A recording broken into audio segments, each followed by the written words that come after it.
তো দেখো স্টুডেন্টস, আজকে আমরা ক্লাস 12 সেমিস্টার 4 এর বিজনেস স্টাডিজের আমাদের একটা চ্যাপ্টার হয়ে গেছিল। সেকেন্ড চ্যাপ্টারটা আজকে আমরা স্টার্ট করছি, কারণ আমরা এতদিন অ্যাকাউন্টেন্সি আর কস্ট ট্যাক্স নিয়ে বেশি ফোকাস করেছিলাম, ওখানে আমরা ম্যাক্সিমাম কোর্সটাই কমপ্লিট করে দিয়েছি। এবার এক এক করে বিজনেস স্টাডি স্টার্ট করবো, ঠিক আছে? তো একটা চ্যাপ্টার হয়ে গেছে। এবার আজকে আমরা সেকেন্ড ইউনিটটা স্টার্ট করছি, সেটা হচ্ছে নির্দেশনা। নির্দেশনা বা নির্দেশন যাই বলো, ডিরেক্টিভ। তো এখান থেকে 2 নম্বরের কি কি কোশ্চেন পড়তে হবে তোমরা একটু দেখে নাও, আমরা কি কি কোশ্চেন পড়বো। নির্দেশ দানের বৈশিষ্ট্যগুলো পড়বো।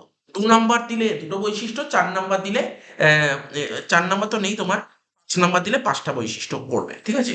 তো আমি নির্দেশ দানের যেগুলো 4টে বৈশিষ্ট্য তোমরা পড়বে, নির্দেশ দানের দুটো কার্যাবলী পড়বে, নির্দেশনার উপাদানগুলো পড়বে, তোমার তদারকির 2টি গুণাবলী পড়বে, কর্মী প্রেরণার উপাদানগুলি কি কি উদাহরণ দাও, অনার্থিক প্রণোদনা বলতে কি বোঝো, অনার্থিক প্রেরণার 2টি উদাহরণ দাও, ঠিক অনুপ্রেরণা বলতে কি বোঝো, ম্যাসলোর চাহিদার ক্রমোন্নতি তত্ত্বের প্রথম ও অন্তিম চাহিদা কোনটি, একজন ভালো নেতার 4টি গুণাবলী লেখো, নেতৃত্ব ও ব্যবস্থাপনার মধ্যে 2টি পার্থক্য লেখো, তোমার নেতৃত্বের উপাদানগুলির মধ্যে 4টি উপাদান উল্লেখ করো, ঠিক আছে? 4টি উপাদান উল্লেখ করবো, ওই উপাদানটাই গুণাবলী। তোমার নেতৃত্বের কার্যাবলী লেখো। জ্ঞাতকরণ বলতে কি বোঝো, জ্ঞাতকরণের 4টি বাধা উল্লেখ করো। জ্ঞাতকরণের মনস্তাত্ত্বিক বাধা বলতে কি বোঝো, এইগুলো তবে 2 নম্বরের মধ্যে। 5 নম্বরের জন্য কি কোশ্চেন করতে হবে, নির্দেশ দানের তাৎপর্য লেখো, নির্দেশনার গুরুত্ব আলোচনা করো, নির্দেশনা ও তদারকির মধ্যে পার্থক্য লেখো, ভালো নেতার গুণাবলী আলোচনা করো, ম্যাসলোর প্রয়োজনের ক্রমস্তর তত্ত্বটি সংক্ষেপে ব্যাখ্যা করো, এর অসুবিধাগুলি আলোচনা করো, নিয়মমাফিক জ্ঞাতকরণের সুবিধা ও অসুবিধা আলোচনা করো, অনিয়মমাফিক জ্ঞাতকরণের সুবিধা অসুবিধা আলোচনা করো, জ্ঞাতকরণের বাধাগুলি দূর করার উপায়গুলি সম্পর্কে সংক্ষেপে আলোচনা করো, জ্ঞাতকরণের গুরুত্ব আলোচনা করো, নিয়মমাফিক জ্ঞাতকরণ ও অনিয়মমাফিক জ্ঞাতকরণের মধ্যে পার্থক্য লেখো। এই কোশ্চেনগুলো কিন্তু তোমাকে এই চ্যাপ্টার থেকে তোমাকে রেডি করতে হবে, ঠিক আছে? তো এখন এখন এই ক্লাসে আমি কি কি কোশ্চেন তোমাদের পড়াবো, 2 নম্বরের জন্য 1-এরটা পড়াচ্ছি, 9-এরটা পড়িয়ে দিচ্ছি, ঠিক আছে? আর 13, 14, 15 পড়িয়েছি 2-এর দাগের। আর 5-এর দাগের কোন কোন কোশ্চেন গুলো পড়াচ্ছি, 3, 4, 5। তাহলে তুমি দেখতে পারলে এই কটা কোশ্চেন, এই 7-8টা কোশ্চেন এখন এই ক্লাসে আমি করে দিচ্ছি। নেক্সট ক্লাসে চেষ্টা করবো পুরো পার্টটা কমপ্লিট করে দেওয়ার। নির্দেশনা কি, ডিরেক্টরি, ঠিক আছে? ডিরেক্টিং কে ইংরেজিতে বলা হয় নির্দেশনা। তোকে একটু জানতে হবে নির্দেশনা জিনিসটা কি।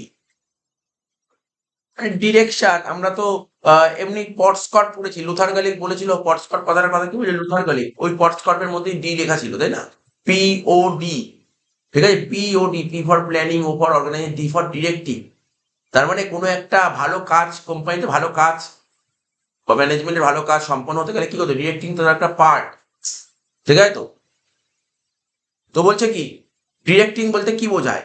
নর্মালি ডিরেক্টিং বলতে আমরা কি বুঝি, ডিরেক্টিং বলতে আমরা বুঝি লোককে কোনো কাজ করতে একটা মানে অর্ডার দেওয়া, উপদেশ দেওয়া, ঠিক আছে? তো কি বলতে পারিস, অর্ডার মানে তো আদেশ, উপদেশ দেওয়া, অ্যাডভাইস দেওয়া বলতে পারিস।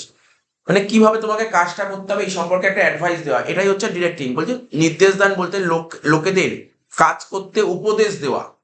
কিন্তু কিন্তু নির্দেশ দানের পরিধি, ঠিক আছে, কেবলমাত্র উপদেশ দেওয়ার মধ্যে সীমাবদ্ধ নেই, ঠিক আছে? তো উপদেশ দেওয়ার মধ্যে উপদেশ ছাড়া ওরা কি কি দেয়, কর্মীদের পরিচালনা করে, ঠিক আছে? কর্মীদের পরিচালনা করে মানে কর্মীদের ম্যানেজ করে, তত্ত্বাবধান মানে ওদেরকে কর্মীদের সুপারভাইজ করে, ঠিক আছে? এবং ওদেরকে অনুপ্রাণিত করে। তাহলে অনুপ্রাণিত মানে কি, মোটিভেট করে, ইন্সপায়ার করে। তাহলে কি বলতে পারলি, মানে ডিরেক্টিং এর কাজটা কি, ডিরেক্টিং এর মধ্যে আমরা এতদিন আমরা ছোট থেকে শিখেছি ডিরেক্টিং মানে কি, উপদেশ দেওয়া, তাই না? উপদেশ দেওয়া, কোনো একটা উপদেশ দেওয়া। উপদেশ দেওয়াকে শুধু ডিরেক্টিং বলে না, উপদেশ দেওয়া ছাড়া কি কি করে ওরা, কর্মীদের মোটিভেট করে, ঠিক আছে, বা বলতে এনকারেজ করে, ঠিক আছে? তারপর ওদেরকে কি করে, সুপারভাইজ করে, তারপর ওদের কিভাবে কাজকর্ম করতে হবে সেগুলো ম্যানেজ করে, ঠিক আছে? তো বিভিন্ন মানে বিভিন্ন যে ম্যানেজমেন্টে যারা এক্সপার্ট, ঠিক আছে, তারা এই তোর ডিরেক্টিং সম্পর্কে ডেফিনেশন দিয়েছে। স্যার আমার এখান থেকে পরীক্ষা কি আসবে, 1 নম্বর দেবে ডিরেক্টিং কাকে বলে, ব্যাস আর কিচ্ছু করতে হবে না এখানে। তাই একটু নলেজটা রাখতে হবে। ডেল কি বলছে, আর্নেস্ট ডেল কি বলেছে, বলছে নির্দেশদান হলো লোকেদের কি করতে হবে তা বলা। ও কি বলেছে, নির্দেশদান হলো লোকেদের কি করতে হবে তা বলা এবং তারা তাদের সর্বোত্তম সামর্থ্য অনুসারে তা করে কিনা দেখো, ঠিক আছে? সর্বোত্তম সামর্থ্য অনুসারে মানে সর্বোত্তম সামর্থ্য মানে best of their ability, best of their ability, তাদের যে এবিলিটি আছে তার বেস্ট দিতে পারে, ওদের যা এবিলিটি আছে তার মধ্যে বেস্ট দিতে পারে, তোদের যা এবিলিটি আছে, ঠিক আছে, তার মধ্যে তোর থেকে বেস্ট বেরোচ্ছে কিনা, মানে তার কোনো কোম্পানিতে কোনো একজন এমপ্লয়ি কাজ করছে, ওর যা বেস্ট আছে ওর থেকে বেস্টটা নিয়ে নাও, ওর এবিলিটি মানে ওর এবিলিটি ওয়াইজ ওর বেস্টটা নাও। তাই বলছে নির্দেশ দেওয়ার লোকেদেরকে কি করতে হবে তা বলা এবং তারা তাদের সর্বোত্তম সামর্থ্য অনুসারে তা করে কিনা দেখা। ধর একটা স্টাফকে রাখলি, ওর এবিলিটিটাকে দেখে নিতে হবে, হ্যাঁ ওর এবিলিটি এটা, ওর এবিলিটি থেকে তুই বেস্ট তুলে নিচ্ছ। তো কুনস অ্যান্ড ওডোনেল কি বলেছে, ডিরেক্টিং হলো একটা জটিল কাজ, ঠিক আছে, যা সেই সমস্ত কার্যাবলীকে অন্তর্ভুক্ত করে, মানে সেই সমস্ত কাজকে ও ইনক্লুসিভ করে যেগুলি কার্যকর ও দক্ষভাবে, ঠিক আছে, অধ্যস্তনদের কাজ করতে উৎসাহিত করার জন্য রূপায়িত হয়। ইংলিশ বাংলা বলতে অসুবিধা হলে ইংলিশে দেখতে পারিস, খুব সুন্দর দিয়েছে। Direction is a complex function, ডিরেকশনটা কি একটা কমপ্লেক্স ফাংশন, মানে জটিল কাজ। কমপ্লেক্স মানে কি, জটিল। তো ডিরেকশন হচ্ছে এক ধরনের জটিল কাজ, ঠিক আছে। তো দ্যাট ইনক্লুডস, যার মধ্যে কি ইনক্লুড থাকে, অল দোজ অ্যাক্টিভিটিস।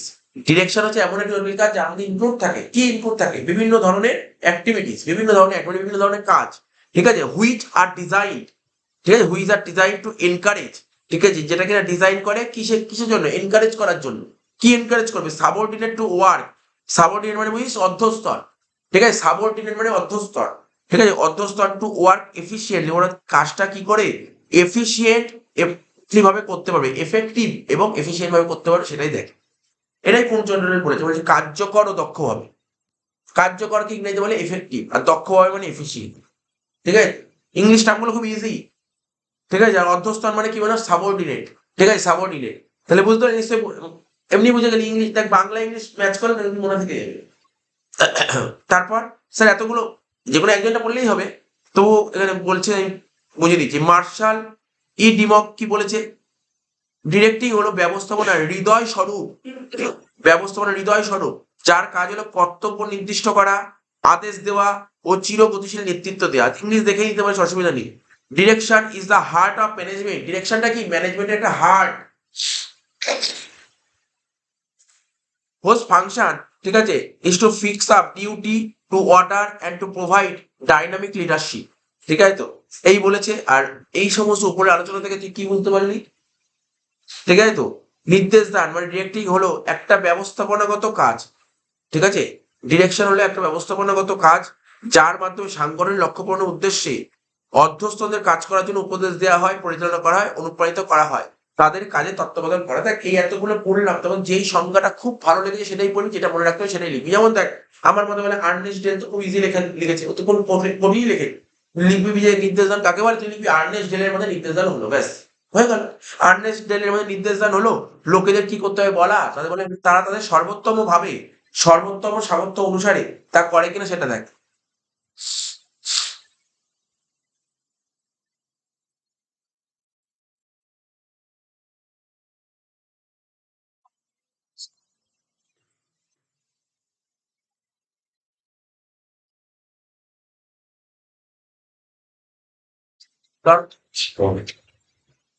দরকার নেই, মানে স্ট্যান্ডার্ড কস্টিং এর ম্যাটেরিয়াল আর লেবার করলেই হবে, তোর ওভারহেড করার দরকার নেই, আসবে না পরীক্ষায়। আর হচ্ছে তোর ডিসিশন মেকিং এর কি কি আমরা করেছিলাম ক্লাসে, মানে এবছর পরীক্ষার জন্য খুব important selection of product mix, top class important চলছে এবছর পরীক্ষায়, ঠিক আছে। তো তারপরে যে মেকিং আর বাইং ডিসিশনটা ভালো ইম্পর্টেন্ট, কিন্তু আগের বছর লিমিটিং ফ্যাক্টর এসে জাস্ট একটা অঙ্ক দেখেছি, একটা অঙ্ক ব্যাস। এক্সপোর্ট টেক্সপোর্ট অতটাই ও হ্যাঁ না, এক্সপোর্ট দেখে যেতে হবে, এক্সপোর্টটা দেখে যাস।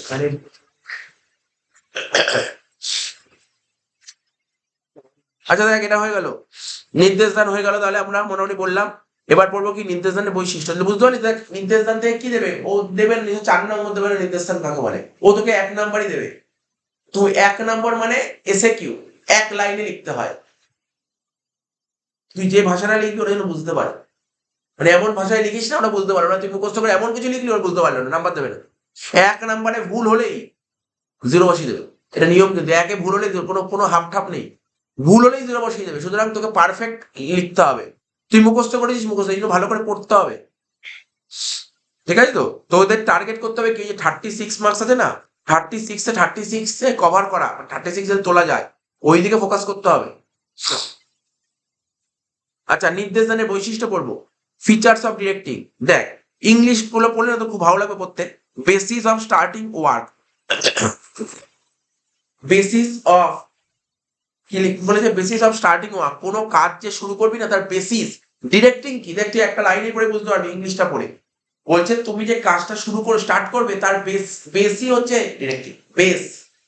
তো বলছে বেসকে কি বলা হয়, তাহলে বল বেসকে বাংলায় কি বুঝতে পারলি? ভিত্তি। বেস হচ্ছে ভিত্তি।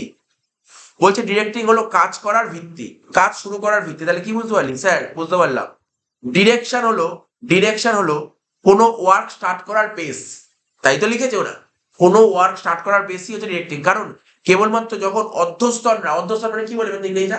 সাবঅর্ডিনেট যখন কেবলমাত্র সাবঅর্ডিনেটরা তাদের ঊর্ধ্বস্তন মানে কি বলতো? সুপারডিনেট, ঠিক আছে, ওপর মহল, ঠিক আছে, সাবঅর্ডিনেট আর সুপারডিনেট, ঠিক আছে। তো তো বলছে কেবলমাত্র যখন অধ্যস্তনরা তাদের ঊর্ধ্বস্তনের কাছ থেকে নির্দেশ পায় তখন তাকে প্রকৃতপক্ষে কাজ শুরু হয়। তার মানে তুই কখন কাজ শুরু করবি, মানে তার নিচু লেভেলের লোকরা কাজ শুরু করবে কখন? যখন ওপরের থেকে আসবে, ওপরের থেকে ডিরেকশন আসলেই কাজ শুরু করতে হবে। নাহলে তুই ধর একটা কোম্পানিতে কাজ করছিস কিন্তু তোর আপার লেভেলে তো কেউ আছে, তা আপার লেভেল থেকে যদি তোর কাছে ডিরেকশন না আসে তাহলে তুই কাজ করা করতে পারবি না।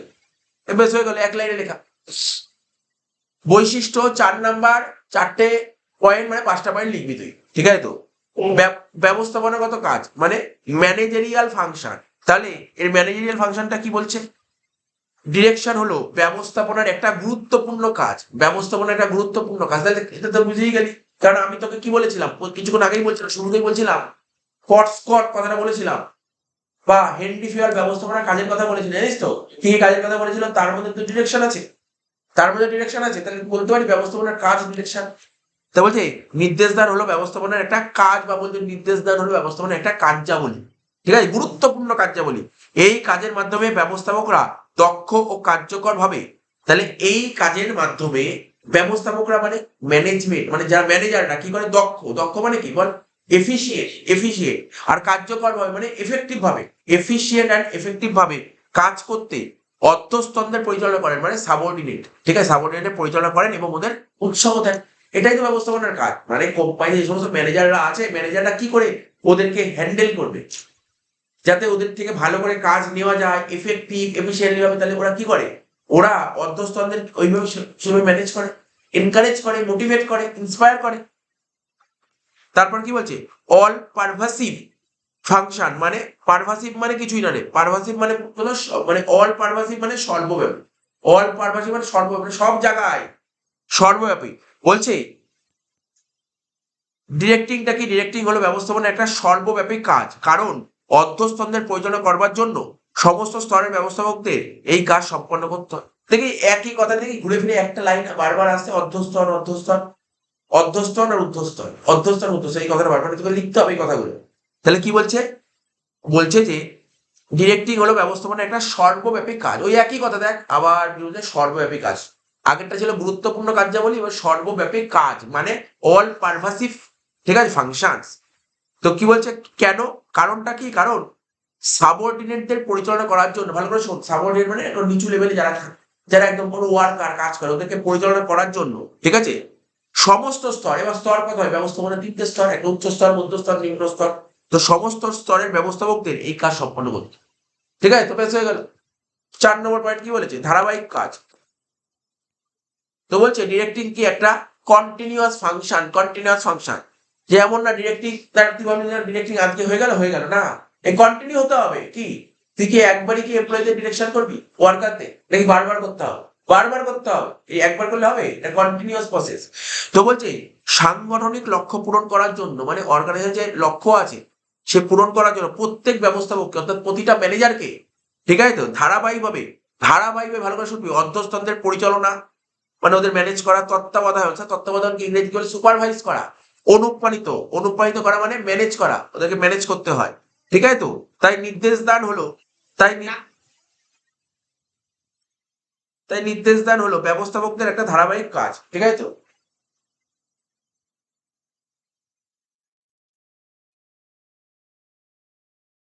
তাই নির্দেশ দান হলো ব্যবস্থাপকদের ধারাবাহিক কাজ, ঠিক আছে। তাহলে ডিরেক্টিং কি হলো? ম্যানেজমেন্টের একটা কন্টিনিউ। তাহলে বুঝতে পারলি এটা তাহলে ঠিক কি কি পয়েন্ট গুলো মাথায় রাখছি, পয়েন্ট গুলো মুখস্থ করতে হবে তোকে, মুখস্থ করতে হবে। এটা হচ্ছে বেসিস অফ স্টার্টিং ওয়ার্ক, কোনো কাজ শুরু করার একটা বেস, নাম্বার 1। আচ্ছা, একটা বলতো এটা কন্টিনিউয়াস প্রসেস ডিরেক্টিং, এটা একটা কন্টিনিউয়াস প্রসেস। তবে এটা ম্যানেজেরিয়াল ফাংশন। আর একটা কি বললাম? এটা অল পারভাসিভ ফাংশন, এখনই মনে রাখতে পারবে। ঠিক আছে? ডিরেক্টিং হচ্ছে কি কোনো কাজ শুরু করার একটা বেস, এটা অল পারভাসিভ ফাংশন, ঠিক আছে? তারপর এটা কি, এটা একটা কন্টিনিউয়াস প্রসেস, আর একটা কি বললাম বল, ম্যানেজারিয়াল ফাংশন। তো এই চারটে পয়েন্ট তো পুরো সোজা পয়েন্ট আছে, এখানে আরো অনেক পয়েন্ট আছে। তারপর বলছে কি ডিরেকশন কি বলছে, দেখ পরেরটা দিয়েছে 5 নম্বর বলেছে ডিরেকশন হচ্ছে ডাউনওয়ার্ড ফ্লো। ডিরেকশনটা কি হয় তো নিজে ভাব না, ভিতর করতে হবে না, ভিতর পড়ার আগে তুই বুঝতে হবে এটা ডাউনওয়ার্ড ফ্লো হচ্ছে। কেন ডাউনওয়ার্ড ফ্লো বল? আরে উপর থেকেই তো রাডার বা ডিরেকশন গুলো নিচে আসে, ডাউনওয়ার্ড হচ্ছে না, এটা ডাউনওয়ার্ড হচ্ছে। এবার স্যার আপওয়ার্ড হতে পারে না, আপওয়ার্ড কোনটা হতে পারে, যে নিচু তলায় যারা কাজ করে, ঠিক আছে, তাদের কোনো কিছু অভাব অভিযোগ মানে গ্রিভেন্স, এইসব ম্যানেজমেন্টে তোরা পড়েছিলি, হেনরি ফিয়ারের 14টা ব্যবস্থাপনা নীতি ছিল না, ওর মধ্যে এগুলো বলা ছিল।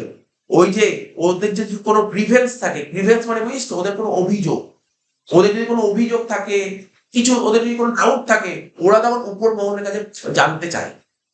তো এটাই বলেছে, বলছে ডাউনওয়ার্ড ফ্লো নির্দেশদানের ওপর থেকে নিচে প্রবাহিত হয়। এর অর্থ হলো যে প্রত্যেক ব্যবস্থাপক ঠিক তার নিচের অধ্যস্তনকে নির্দেশ দিতে পারে, ঠিক আছে? প্রত্যেক ব্যবস্থাপক মানে যায়।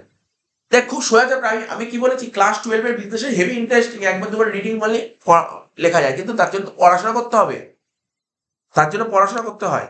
6 নম্বর মানবিক উপাদান মানে হিউম্যান ফ্যাক্টর কি বলছে, নির্দেশদানের উদ্দেশ্য হলো কি মানবিক আচরণকে প্রভাবিত করা।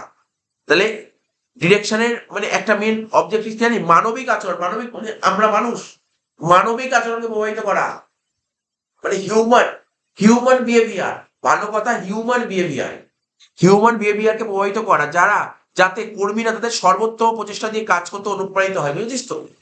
তো এটা দেখতে হবে তোকে, মানবিক আচরণ করতে হবে ওদের সঙ্গে। মানে দেখ আচরণ তো দুটো, একটা মানবিক আচরণ, একটা কি আচরণ হয় বল, পাশবিক আচরণ হয়, বুঝতে পারছো? মানবিক আর পাশবিক আচরণ, পাশবিক আচরণ করলে হবে না তো। মানবিক মানে ওদের ভাবটাও বুঝতে হবে, ওদের চিন্তা ভাবনা, ওদের অবস্থা বুঝতে হবে। তুই যদি এমপ্লয়ের কথা ভাবিস, এমপ্লয় তোর কথা ভাববে। তুই এমপ্লয়িকে, যত এমপ্লয়ের জন্য ভালো কাজ করবি, তুই ভাববি এমপ্লয়ি তোকে না পুরো মানে কি বলে প্রভু ভগবানের মতন করে তোর কোম্পানিটাকে তৈরি করার চেষ্টা করি। যে একটা কোম্পানি হুট করে দাঁড়াতে পারে না, তার এমপ্লয়ি যদি ভালো না হয় না, কোম্পানির জীবনে কোনোদিন দাঁড়াতে পারবে না। সেই এমপ্লয়িরা না কোম্পানিকে ভালোবেসে কাজ করে।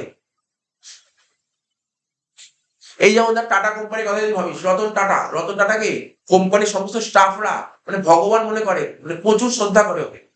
কেন জানিস তো, রতন টাটা ওর এমপ্লয়ীদের জন্য খুব মানে খুব চিন্তা ভাবনা করে, প্রচন্ড ভালো চিন্তা ভাবনা করে। জানিস কি জানিস লকডাউন যখন ছিল, কোভিড যখন ছিল, কত কোম্পানি চাকরি চলে যাচ্ছিল, মায়না দিচ্ছিল না। ওর মায়না একদিন আগে দিয়ে দিচ্ছিল, যেই তারিখে দেয় তার আগে মায়না দিয়ে দিচ্ছে। ওদের মেডিকেল ফেসিলিটি আছে, হেভি ফেসিলিটি, টিসিএস এ যারা চাকরি করে। তো এটাই তোকে বলেছে, তাই কি বলছে, হিউম্যান ফ্যাক্টর নির্দেশদানের উদ্দেশ্য হলো মানবিক আচরণকে প্রভাবিত করা, যাতে কর্মীরা তাদের সর্বোত্তম প্রচেষ্টা মানে ওরা ওদের বেস্ট দিতে পারে। কর্মীরা পুরো বেস্ট মানে পুরো ঝাঁপিয়ে পড়বে কোম্পানির জন্য, ঠিক আছে তো, প্রচেষ্টা দিয়ে কাজ করতে ইন্সপায়ার হয়, মোটিভেট হয়। তাই এটা প্রতিষ্ঠানের মানবিক উপাদানের সঙ্গে সংশ্লিষ্ট, ঠিক আছে? এই জন্য একে ব্যবস্থাপনা ইন্টারপার্সোনাল অ্যাসপেক্ট বলা হয়, ইন্টারপার্সোনাল অ্যাসপেক্ট বলা হয়, ঠিক আছে তো?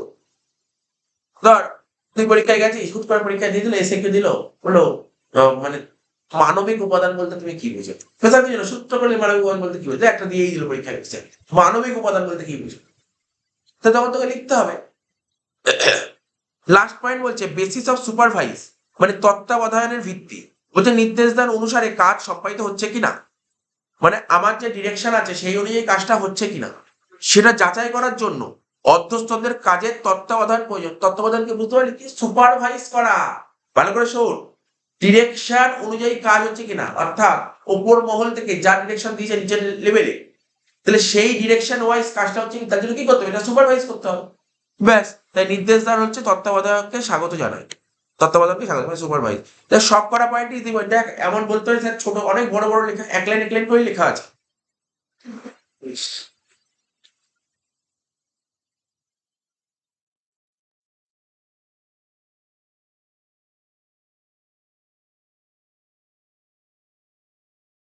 বেশ, আজকে লাস্ট কোশ্চেন পড়াবো, সেটা কি, একজন ভালো নেতার গুণাবলী। কি বললাম, একজন ভালো নেতার গুণাবলী। দেখ পয়েন্ট নাম্বার 16,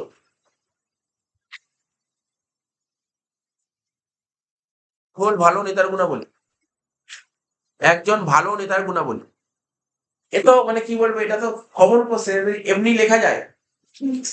আমরা ওই চ্যাপ্টারে পড়েছিলাম মনে হয় 11 নম্বর চ্যাপ্টারে কি বলেছিলাম, একজন ভালো সেলসম্যানের গুণাবলী বলেছিলাম, সেলসম্যানের কি কি গুণ থাকা উচিত। আর এখানে একজন একজন লিডার, ভালো করে শোন, লিডার, একজন লিডারের মধ্যে কি কি গুণ থাকা উচিত, বুঝতে পারলি তো?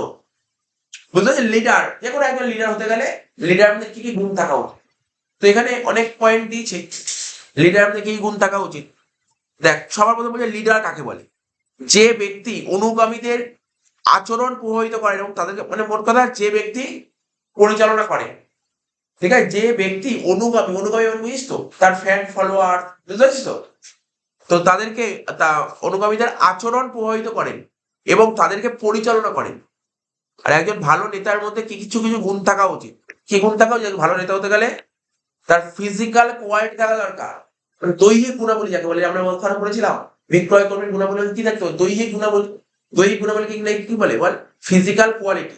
বলছে কোনো ব্যক্তির দৈহিক বৈশিষ্ট্য, দৈহিক বৈশিষ্ট্য বলতে কি বলছে, তার উচ্চতা, হাইট, তারপর তার ওজন, ওয়েট, হাইট, ওয়েট, তার, মানে এগুলো বলছি জাস্ট একজন ভালো নেতা হতে গেলে তার হাইট, তার শর্ট, বেটে, মানে একজন, মানে একটা থাকে না যে বডি ল্যাঙ্গুয়েজে অনেক সময় কথা বলে, তোর দেখবি একটা, সে যত দেখতে ভালো হবে, মানে বুঝতে পারছিস তো, তখন ভালো নেতার মতো লুকস হবে, লুক।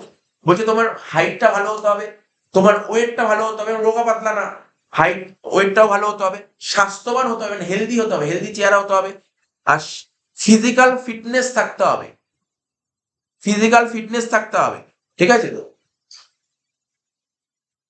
ফিজিক্যাল ফিটনেস থাকতে হবে। এই সমস্ত জিনিস কি হয়, মানুষকে অ্যাট্রাক্ট করে, ঠিক আছে? আবার বলছি, কোনো মানুষের দৈহিক বৈশিষ্ট্য না, কোনো মানুষের দৈহিক বৈশিষ্ট্য মানে ফিজিক্যাল ক্যারেক্টারিস্টিক, কোনো কোনো মানুষের ফিজিক্যাল ক্যারেক্টারিস্টিক থাকে, এই ফিজিক্যাল ক্যারেক্টারিস্টিক গুলোর মধ্যে কি কি পড়ে বললাম, হাইট পড়ে, ওয়েট পড়ে, ঠিক আছে, আর কি পড়ে বল? হাইট পড়ে, ওয়েট পড়ে, তারপর হেলথ পড়ে, মানে ঠিক আছে, হেলথ পড়ে, তারপর হচ্ছে ফিজিক্যাল ফিটনেস পড়ে। এইগুলো কি করে না, মানুষকে সব অ্যাট্রাক্ট করে, ঠিক আছে? তাই একজন ভালো নেতার আকর্ষণীয় চেহারা থাকা উচিত, ঠিক আছে, অবশ্যই ভালো চেহারা থাকা উচিত। তাহলে প্রথম পয়েন্ট কি বলতে পারি, একজন নেতা হতে গেলে ভালো চেহারা হতে হবে, ভালো চেহারার মধ্যে কি কি পড়ে, এগুলো ভালো চেহারা হবে, ঠিক আছে তো?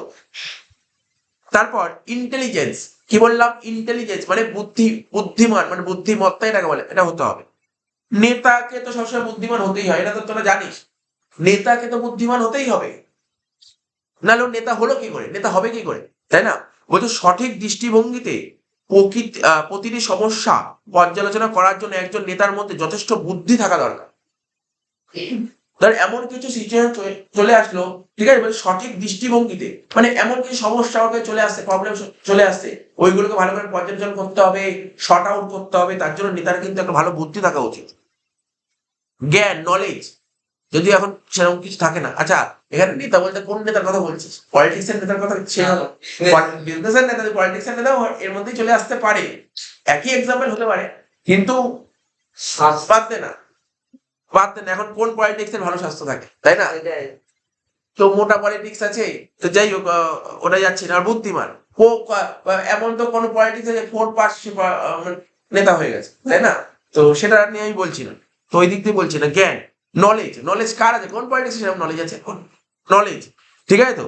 বলছে দলীয় সদস্যরা যে কাজ করে, এটা কিন্তু আমি বিজনেস দিয়ে বলছি, হ্যাঁ, দলীয় সদস্যরা মানে বিজনেসের যে মেম্বাররা আছে, মানে বিজনেসে ওদের যে একটা গ্রুপ থাকে না, গ্রুপে যে মেম্বাররা কাজ করে, সেই কাজ সম্পর্কে নেতার পূর্ণ জ্ঞান ও দক্ষ থাকা, মানে যে লিডার হবে না, তার একটা জ্ঞান, ওরা যে কি কাজ করছে সেই সম্পর্কে নলেজ থাকা দরকার, ঠিক আছে, নলেজ এবং এফিসিয়েন্ট থাকা দরকার। অন্যথায় তার পক্ষে যথাযথ সদস্যদের পরিচালনা করা সম্ভব না, ওদের পরিচালনা করতে পারবে না, কি করে পরিচালনা করবে, ও তো জ্ঞানই নেই, ওরা যা বলবে ওরা তাই করবে, ও তো জানে না ঠিক ভুল। নেক্সট কি বলছে, ন্যায় পরায়ণতা মানে ইন্টিগ্রিটি। ইন্টিগ্রিটিটা কি বলছে, বলছে আচরণবিধি ও মূল্যবোধ সম্পর্কে অন্যদের কাছ থেকে আদর্শ মানুষ হিসেবে বিবেচিত হওয়ার জন্য একজন নেতাকে সৎ ও ন্যায়পরায়ণ, মানে কি বলেছে, ইন্টিগ্রিটি মানে ন্যায়পরায়ণ, মানে বলেছে নেতাকে একজন সৎ হতে হবে, নেতাকে তোমার সৎ হতে হবে, ন্যায়পরায়ণ হতে হবে, ঠিক আছে তো?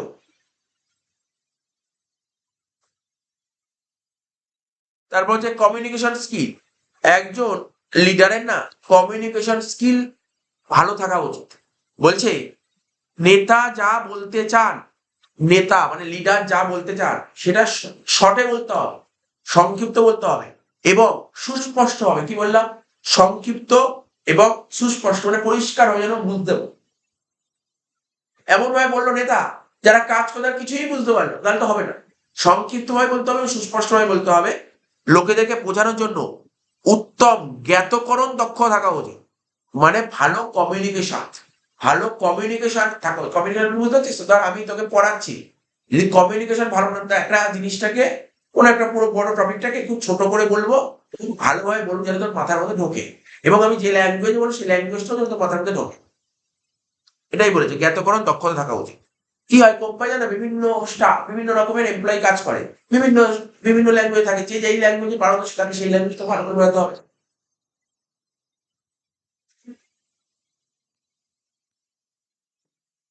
তারপর মোটিভেশন স্কিল, অনুপ্রেরণা সংক্রান্ত দক্ষতা, দক্ষতা, ঠিক আছে। বলছে মোটিভেশনটা কি বলছে, বলছে আকাঙ্ক্ষিত লক্ষ্য পূরণ, তোর যা লক্ষ্য আছে সেটাকে যদি পূরণ করতে চাস, তোর এক্সপেক্ট আছে আমি এই লক্ষ্যটা পূরণ করতে হবে, ওটা পূরণ করার জন্য একজন নেতার কি করা উচিত, অনুগামীদের মানে ওর যে ফলোয়ার্স আছে, যেমন যে ফ্যান আছে, তাদের তাদের অনুপ্রাণিত করার কৌশল জানা উচিত। তারা কি করে অনুপ্রাণিত হতে পারে, তারা কি করে মোটিভেট হতে পারে, এটা সম্বন্ধে টেকনিক জানতে হবে। নেক্সট কি বলছে, সেলফ কনফিডেন্স, আত্মবিশ্বাস। অনুগামীদের, ঠিক আছে, অনুগামীদের মানে ফ্যান ফলোয়ারদের অনুপ্রাণিত করতে এবং তাদের মনোবল জাগিয়ে তুলতে, ওদেরকে কি করতে, ওদের মোটিভেট করতে, ওদেরকে মোটিভেট করতে এবং ওদের মনোবলটা জাগিয়ে তুলতে। আত্মবিশ্বাস একান্ত প্রয়োজন। ঠিক আছে, একজন নেতা তখনই সফলভাবে নেতৃত্ব দিতে পারে, একজন ভালো নেতা তখনই ভালোভাবে লিডার হতে পারবে, ঠিক আছে, বা নেতৃত্ব দিতে পারবে, লিডারশিপ দিতে পারবে, যখন তার নিজের সামর্থ্যের উপর দৃঢ় বিশ্বাস থাকবে। মানে বুঝতে পারছেন তো? একজন লিডার তখনই ভালোভাবে মানে লিড করতে পারবে, একজন ভালো লিডার তখনই ভালোভাবে লিড করতে যখন তার নিজের সামর্থ্যের উপর যা এবিলিটি আছে তার উপর বিশ্বাস থাকে যে না আমি পারবো। ঠিক আছে, তাই একজন উত্তম নেতার সেলফ কনফিডেন্স থাকা উচিত। মানে বুঝতে পারছি, আমরা কনফিডেন্স আর সেলফ কনফিডেন্স আমি পারবো করতে। তারপর সেন্স অফ রেসপন্সিবিলিটি, নেতাকে দায়িত্বশীল মানে রেসপন্সিবিলিটি হতে হবে, লিডারকে রেসপন্সিবিলিটি হতে হবে, ঠিক আছে তো, যাতে অনুগামীরা তার ওপর নির্ভর করতে পারে। তারপর ইমোশনাল স্টেবিলিটি মানে আবেগ সংক্রান্ত সুস্থিতি। বলছে একজন উত্তম নেতার ঠান্ডা স্বভাব ও ভারসাম্য আবেগ থাকা উচিত। মানে একজন নেতা যে হবে না, লিডার, তার মাথা গরম করলে চলবে না, ঠান্ডা মাথার মানুষ হতে হবে। ঠান্ডা মাথার স্বভাব ও ভারসাম্য আবেগ থাকা উচিত। আবেগ বা ভাবের বশবর্তী হয়ে অযথা তার ছোটাছুটি করা উচিত, মানে আবেগে বা ভাবে বসে, মানে বুঝলি তো? আবেগে অনেকে অনেক সময় কাজ করে বসে না, এরকম করা উচিত নয়। আর কি বলছে, চূড়ান্ততা, বলছে একজন নেতা সঠিক সময়ে সঠিক সিদ্ধান্ত নেয়ার, ঠিক আছে তো, সুষ্ঠু সামর্থ্য থাকা উচিত। মানে একজন ভালো নেতার কারেক্ট টাইমে কারেক্ট ডিসিশন যাতে নিতে পারে, ঠিক আছে তো, সেই সামর্থ্য থাকা উচিত। একবার কোনো সিদ্ধান্ত নেওয়া হলে সেই সিদ্ধান্তের প্রতি তার অবিচল থাকা উচিত, ঠিক আছে তো?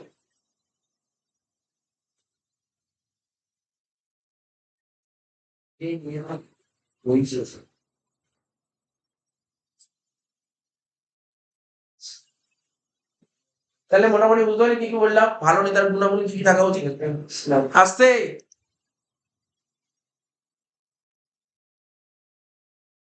ভালো নেতার কি কি গুণাবলী থাকা উচিত, সবার প্রথম কি গুণাবলী, দৈহিক গুণাবলী। তার মানে ওকে ভালো স্বাস্থ্যের অধিকারী হতে হবে, তাই তো, এটা। তারপর কি হতে হবে বল, একটা বলেছিলাম বল, এমনি কি কি বলেছিলাম বল, কি কি মনে পড়ছে, একটা দৈহিক গুণাবলী বললাম, দৈহিক গুণাবলী ভালো স্বাস্থ্য অধিকারী হতে হবে।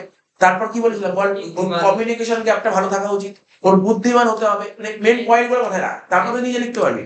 ওর দৈহিক গুণাবলী ভালো হতে হবে, ওর বুদ্ধিমান হতে হবে, ওর কমিউনিকেশন গ্যাপ ভালো হতে হবে, ঠিক আছে, ওর নলেজ থাকতে হবে, নলেজ, ঠিক আছে, নলেজ। দেখ কমিউনিকেশন তো আলাদা, কমিউনিকেশন তো গ্যাপ থাকতেই হবে, আর নলেজও থাকতে হবে। ও যাদেরকে কাজ করতে বলবে, কি কাজ করতে হবে তার সব, ওই যে কাজ করে তার নলেজ থাকতে হবে তো। তারপর ওকে সৎ হতে হবে, সৎ হতে হবে। তারপর ও সবাইকে যেন এমপ্লয়িরা যে কাজ করে ওদেরকে মোটিভেট করতে হবে, এই গুণটা থাকা উচিত। তারপর ওর মধ্যে সেলফ কনফিডেন্স থাকতে হবে, ওর মধ্যে রেসপন্সিবিলিটি থাকতে হবে, ঠিক আছে তো, এইগুলো বলেছে। তারপর চূড়ান্ত সিদ্ধান্ত নিতে পারে সেইগুলো থাকতে হবে। তাহলে এইগুলো দেখ 10টা পয়েন্ট, তোর পরীক্ষা 4 নাম্বার আসবে, কেউ তোকে লিখতে হবে, তোকে পারলে বেশি পয়েন্টই লিখতে হবে এখানে। এই কোশ্চেন, এটা এই কোশ্চেনটা এমন কোশ্চেন, এই কোশ্চেন তুই অ্যাভয়েড করতে পারবি না। এই কোশ্চেনে তুই কিন্তু ছোট লিখতে পারিস না, তুই তুই লেখা ছোট করতে পারিস কিন্তু পয়েন্ট ছোট করাতে পারবি। এখানে 4টের জায়গায় তুই 5টা লিখলে হবে না, কিন্তু 7-8টা দিতেই হবে তোকে পয়েন্ট, তোকে 7-8টা পয়েন্ট এখানে আনতেই হবে, ঠিক আছে তো, তুই ছোট করে লিখবি। ছোট করে লিখবার তোকে লিখতে হবে 7-8টা পয়েন্ট, ঠিক আছে তো? সুপারভিশন, ঠিক আছে, সবার প্রথম সুপারভিশন মানে তদারকি কাকে বলে, ঠিক আছে? সবার প্রথম পড়বো আমরা তদারকি কাকে বলে, ঠিক আছে তো? কি বলে তদারকি? তদারকিকে ইংরেজিতে বলা হয় সুপারভিশন। সুপারভিশন কাকে বলে? বলছে সুপারভিশন কিছুই না, সুপারভিশন হচ্ছে একটা মেথড বা একটা পদ্ধতি বলতে পারিস, যার মানে, ঠিক আছে, এমন একটা পদ্ধতি যার দ্বারা কর্মীদের কাজ দেখাশোনা করা হয়। মানে কোম্পানিতে যারা এমপ্লয়িরা কাজ করে না, ওরা কি কাজ করছে সেটাকে দেখাশোনা করা। তারপর প্রয়োজনীয় কার্যসূচি প্রণয়ন করা, মানে কিভাবে কি কাজ করতে হবে, মানে প্ল্যানিংটা দেওয়া, কার্যসূচি প্রণয়ন করা, কি কি কাজ করতে হবে এগুলো নির্দেশ দেওয়া, ঠিক আছে তো? এবং সঠিক পরামর্শ দেওয়া, তাকে বলা হয় তদারক। সুপারভিশন মানে বুঝিস তো, কোম্পানিতে যে সমস্ত এমপ্লয়িরা কাজ করে ওরা কাজগুলো ঠিকঠাক ভাবে করছে কিনা সেই বিষয়ে ওদের তদারকি করা, মানে সুপারভাইজ করা। যেমন বলছে কর্মীদের কাজটা দেখাশোনা করা, ওদের কার্যসূচি প্রণয়ন করা, নির্দেশ দেওয়া, সঠিক পরামর্শ দেওয়া, এটাই হচ্ছে তদারকি। যিনি এই কাজে তদারকি করে থাকেন তাকে তদারককারী বলে, মানে সুপারভাইজার, ঠিক আছে? যিনি এই কাজের সুপারভাইজ করেন, ঠিক আছে, যিনি এই কাজে সুপারভাইজ করে থাকেন তাকে বলা হয় সুপারভাইজার। সুপারভাইজার নাম শুনেছিস তো? যে সুপারভাইজ করে তাকে বলা হয় সুপারভাইজার, ঠিক আছে? কারখানার কর্মীদের সঙ্গে প্রত্যক্ষ যোগাযোগ তদারককারীর মাধ্যমেই, ঠিক আছে? কারখানার কর্মীদের সঙ্গে প্রত্যক্ষ ডাইরেক্ট রিলেশন, ঠিক আছে, মানে ডাইরেক্ট কমিউনিকেশন, বিভিন্ন যা বলতে প্রত্যক্ষ যোগাযোগ কি করে তদারককারী, তদারককারী মানে সুপারভাইজার মাধ্যমে ঊর্ধ্বতন কর্তৃপক্ষ করে থাকে এবং তদারককারীর নির্দেশে কার্যসূচি প্রণয়ন হয়। তো জাস্ট এটা এখান থেকে কি পরীক্ষায় কোশ্চেন আসতে পারে? একদম কথা নয়, ঠিক আছে তো? তো সুপারভিশন কাকে বলে পরীক্ষা দিতে পারে 1 নম্বর, ব্যাস, এসে কি জন্য দিতে পারে। তাহলে কি বললাম স্যার, কি লিখতে হবে? লিখবি যে উপায় বা পদ্ধতি দ্বারা, ঠিক আছে, কর্মীদের কাজ দেখাশোনা করে। আবার বলছি, যে উপায় বা পদ্ধতি দ্বারা কর্মীদের কাজ দেখাশোনা করা, প্রয়োজনীয় কার্যসূচি প্রণয়ন করা, নির্দেশ দেওয়া এবং সঠিক সময়ে পরামর্শ দেওয়া, তাকে বলা হয় সুপারভিশন। আর যিনি এই কাজ তদারকি করেন তাকে বলা হয় সুপারভিশন। হয়ে গেল।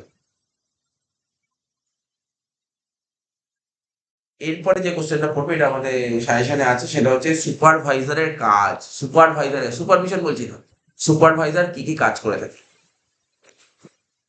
ঠিক আছে?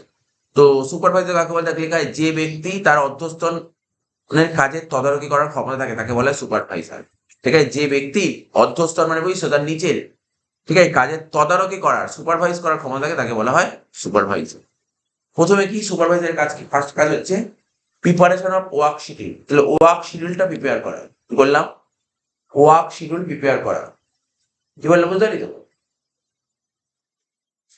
Preparation of work schedule, work শিডিউলটাকে প্রিপেয়ার করা মানে পয়েন্ট বলেছে কি কর্ম তালিকা প্রণয়ন করা।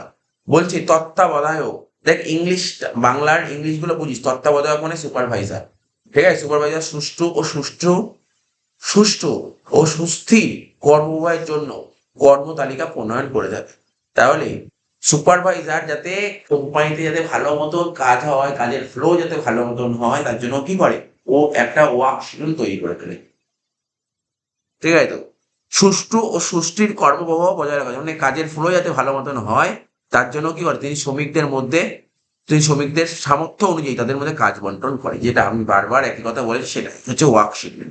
নেক্সট পয়েন্ট বলেছে কি ইস্যুইং অর্ডার অ্যান্ড ইনস্ট্রাকশন, মানে অর্ডার আর ইনস্ট্রাকশন ইস্যু করা, মানে অর্ডার আর ইনস্ট্রাকশন এইগুলোকে তোমার দেওয়া, সেই অনুযায়ী কাজ করবে। অর্ডার দাও, কর্মীদের অর্ডার দাও, ওরা অর্ডার ওয়াইজ কাজ করবে, ওদেরকে ডিরেকশন দাও, ডিরেকশন ওয়াইজ কাজ করবে।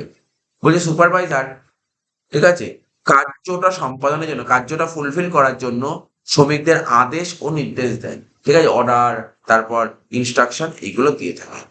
অধ্যস্তনের কোনো কাজ শুরু করা, অধ্যস্তন মানে বুঝিস তো, মানে সাবঅর্ডিনেট, ঠিক আছে তো? সাবঅর্ডিনেটের কোনো কাজ শুরু করা, পরিবর্তন সাধন করা বা থামানো হলো আদেশ দানের উদ্দেশ্য। তাহলে আদেশ দানের মেন উদ্দেশ্য কি? মানে সাবঅর্ডিনেটদের কোনো কাজ শুরু করে, কোনো কাজ করবে, এদের কাজটা শুরু করা বা কোনো কিছু পরিবর্তন করা বা কিছু কাজ করতে করতে আটকে দেওয়া, থামানো, ঠিক আছে? এটা হলো আদেশ দানের উদ্দেশ্য। অন্যভাবে কিভাবে কাজ সম্পন্ন করতে হবে সে সম্পর্কে গাইডলাইন প্রদান, মানে সে সম্পর্কে গাইডলাইন দিয়ে দেওয়াই হচ্ছে নির্দেশ দানের উদ্দেশ্য। তাহলে এর বুঝতে হলে আদেশ দান কি করে আর নির্দেশ দান কি করে। কিভাবে কাজ করতে হবে, ঠিক আছে? কোনো একটা কাজ কিভাবে তৈরি কমপ্লিট করতে হবে, ঠিক আছে, সেই সম্পর্কে একটা গাইডলাইনটাই হচ্ছে তোর ইনস্ট্রাকশন। কিভাবে কাজ করতে হবে সেটা ইনস্ট্রাকশন, ঠিক আছে। আর অধ্যস্তনদের কোনো একটা কাজ শুরু করবে, কাজে কোনো কাজ করতে করতে কাজটা থামিয়ে দাও, পরিবর্তন করে দাও, এটা হচ্ছে আদেশদানের উদ্দেশ্য। এবার বলছে প্রোভাইডিং গাইডলাইন অ্যান্ড লিডারশিপ, ঠিক আছে, sorry, providing guidance and leadership মানে উপদেশ দেওয়া, তারপর লিডারশিপ দেওয়া, ঠিক আছে। বলছে সুপারভাইজার তার বিভাগের শ্রমিকদের পরিচালনা করে, তিনি তাদের জন্য উৎপাদনের লক্ষ্যমাত্রা স্থির করেন এবং তাদেরকে অর্পিত কাজ সম্পাদনের জন্য প্রয়োজনীয় উপদেশ ও নেতৃত্ব প্রদান করেন। কিছু নেই, একদম সোজাসুজি নীতিতে সুপারভাইজার তার যে বিভাগগুলো আছে না, তার বিভাগের শ্রমিকদের পরিচালনা করেন। তাহলে সুপারভাইজার তো তার শ্রমিকদের পরিচালনা করবে, অবশ্যই ম্যানেজ করবে কে? সুপারভাইজার। তিনি তাদের জন্য একটা বলে দেয়, দেখো ভাই তোমাদের এতগুলো করে এত ইউনিট করে তোমাদের প্রোডাকশন করতে একটা লক্ষ্যমাত্রা বেঁধে দেয়, ঠিক আছে তো। এবং তাদেরকে অর্পিত কাজ সম্পাদনের জন্য যে ওদের যে কাজটা অর্পণ করা হয়েছে সেই কাজটা কমপ্লিট করার জন্য ওদেরকে কি দেওয়া হয়? গাইডেন্স দেওয়া হয়, লিডারশিপ দেওয়া হয়। মোটিভেশন বলছি উৎকৃষ্টতর কর্ম সম্পাদনের অধ্যস্তনদের উৎসাহিত করা তত্ত্বাবধায়কের এক গুরুত্বপূর্ণ কাজ, ঠিক আছে। তার মানে কি বলছে? উৎকৃষ্টতর কর্মসম্পাদন মানে বুঝতে পারছিস তো? উৎকৃষ্টতর মানে কি? মানে উন্নত মানে যাতে কাজ করতে পারে, উৎকৃষ্ট। দেখ কাজ ধরো উৎকৃষ্ট ধর নিকৃষ্ট নিম্নমানের কাজ, আর উৎকৃষ্ট মানে উন্নত ধরনের কাজ হবে। উন্নত ধরনের কর্মসম্পাদনের অধ্যস্তন মানে সাবঅর্ডিনেটদের উৎসাহিত করা। মানে কি? দেখ ভাই, আমি এত সিম্পল ওয়ার্ডে বলছি, সুপারভাইজার কি করে যে ওদের কিভাবে অনুপ্রাণিত করে যাতে ভালো একটা কাজ সম্পাদন করে, তার জন্য ওদেরকে উৎসাহিত করে, বুঝিস তো? উচ্চ কাজে উৎসাহিত করে, অধ্যস্তর সাবঅর্ডিনেটদের উৎসাহিত করে, ঠিক আছে। এটাই হচ্ছে এর গুরুত্বপূর্ণ কাজ। আর্থিক ও অনার্থিক প্রণোদনা প্রদানের মাধ্যমে, ঠিক আছে তো। এবার এটা নিশ্চয়ই পরে শর্ট কোশ্চেন আসবে, আর্থিক অনার্থিক প্রণোদনা জিনিসটা কি। আর্থিক মানে কি? ওদেরকে কিছু আর্থিক সুযোগ সুবিধা দিয়ে থাকে। যেমন ধর কোম্পানি যারা কাজ করে কি আর্থিক সুবিধা বলতে কি পারি? বোনাস দেওয়া, এটা আর্থিক, ঠিক আছে। কমিশন দেওয়া, এরকম অনেক আর্থিক আছে। আর অনার্থিক মানে কি? কোনো পয়সা করে থাকবে না। যেমন ওদেরকে কোনো পুরস্কৃত করা, রিওয়ার্ড দেওয়া। সবার মধ্যে একটা ভালো কাজ করলে এমপ্লয়ি, চলো সবার সামনে ডেকে ওকে একটা পুরস্কৃত। এইগুলো আর্থিক অনার্থিক পরীক্ষা শর্ট কোশ্চেন আসে, যে বলে কতগুলো আর্থিক বলতে পারে যে তোমার কি যেন আর্থিক প্রণোদনার উদাহরণ দাও, অনার্থিক প্রণোদনার উদাহরণ দাও, ঠিক আছে। এরকম বেশ কিছু উদাহরণ আছে আর্থিক প্রণোদনা, অনৈতিক প্রণোদনা। বলেছি আর্থিক প্রণোদনা, অনৈতিক প্রণোদনা বেশ কিছু উদাহরণ তৈরি করে রাখতে হবে তো, একবার বলেই দিই।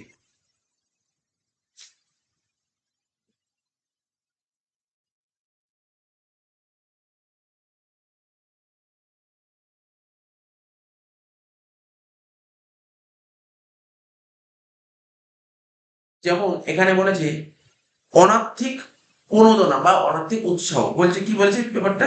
বলছে কাজের ভালো পরিবেশ সৃষ্টি করবে, কাজের ভালো পরিবেশ সৃষ্টি করবে।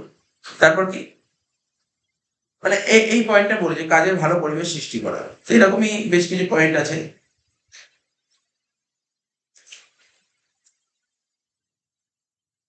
যেমন চাকরির নিরাপত্তা দেওয়া, ঠিক আছে, অনৈতিক প্রেরণা।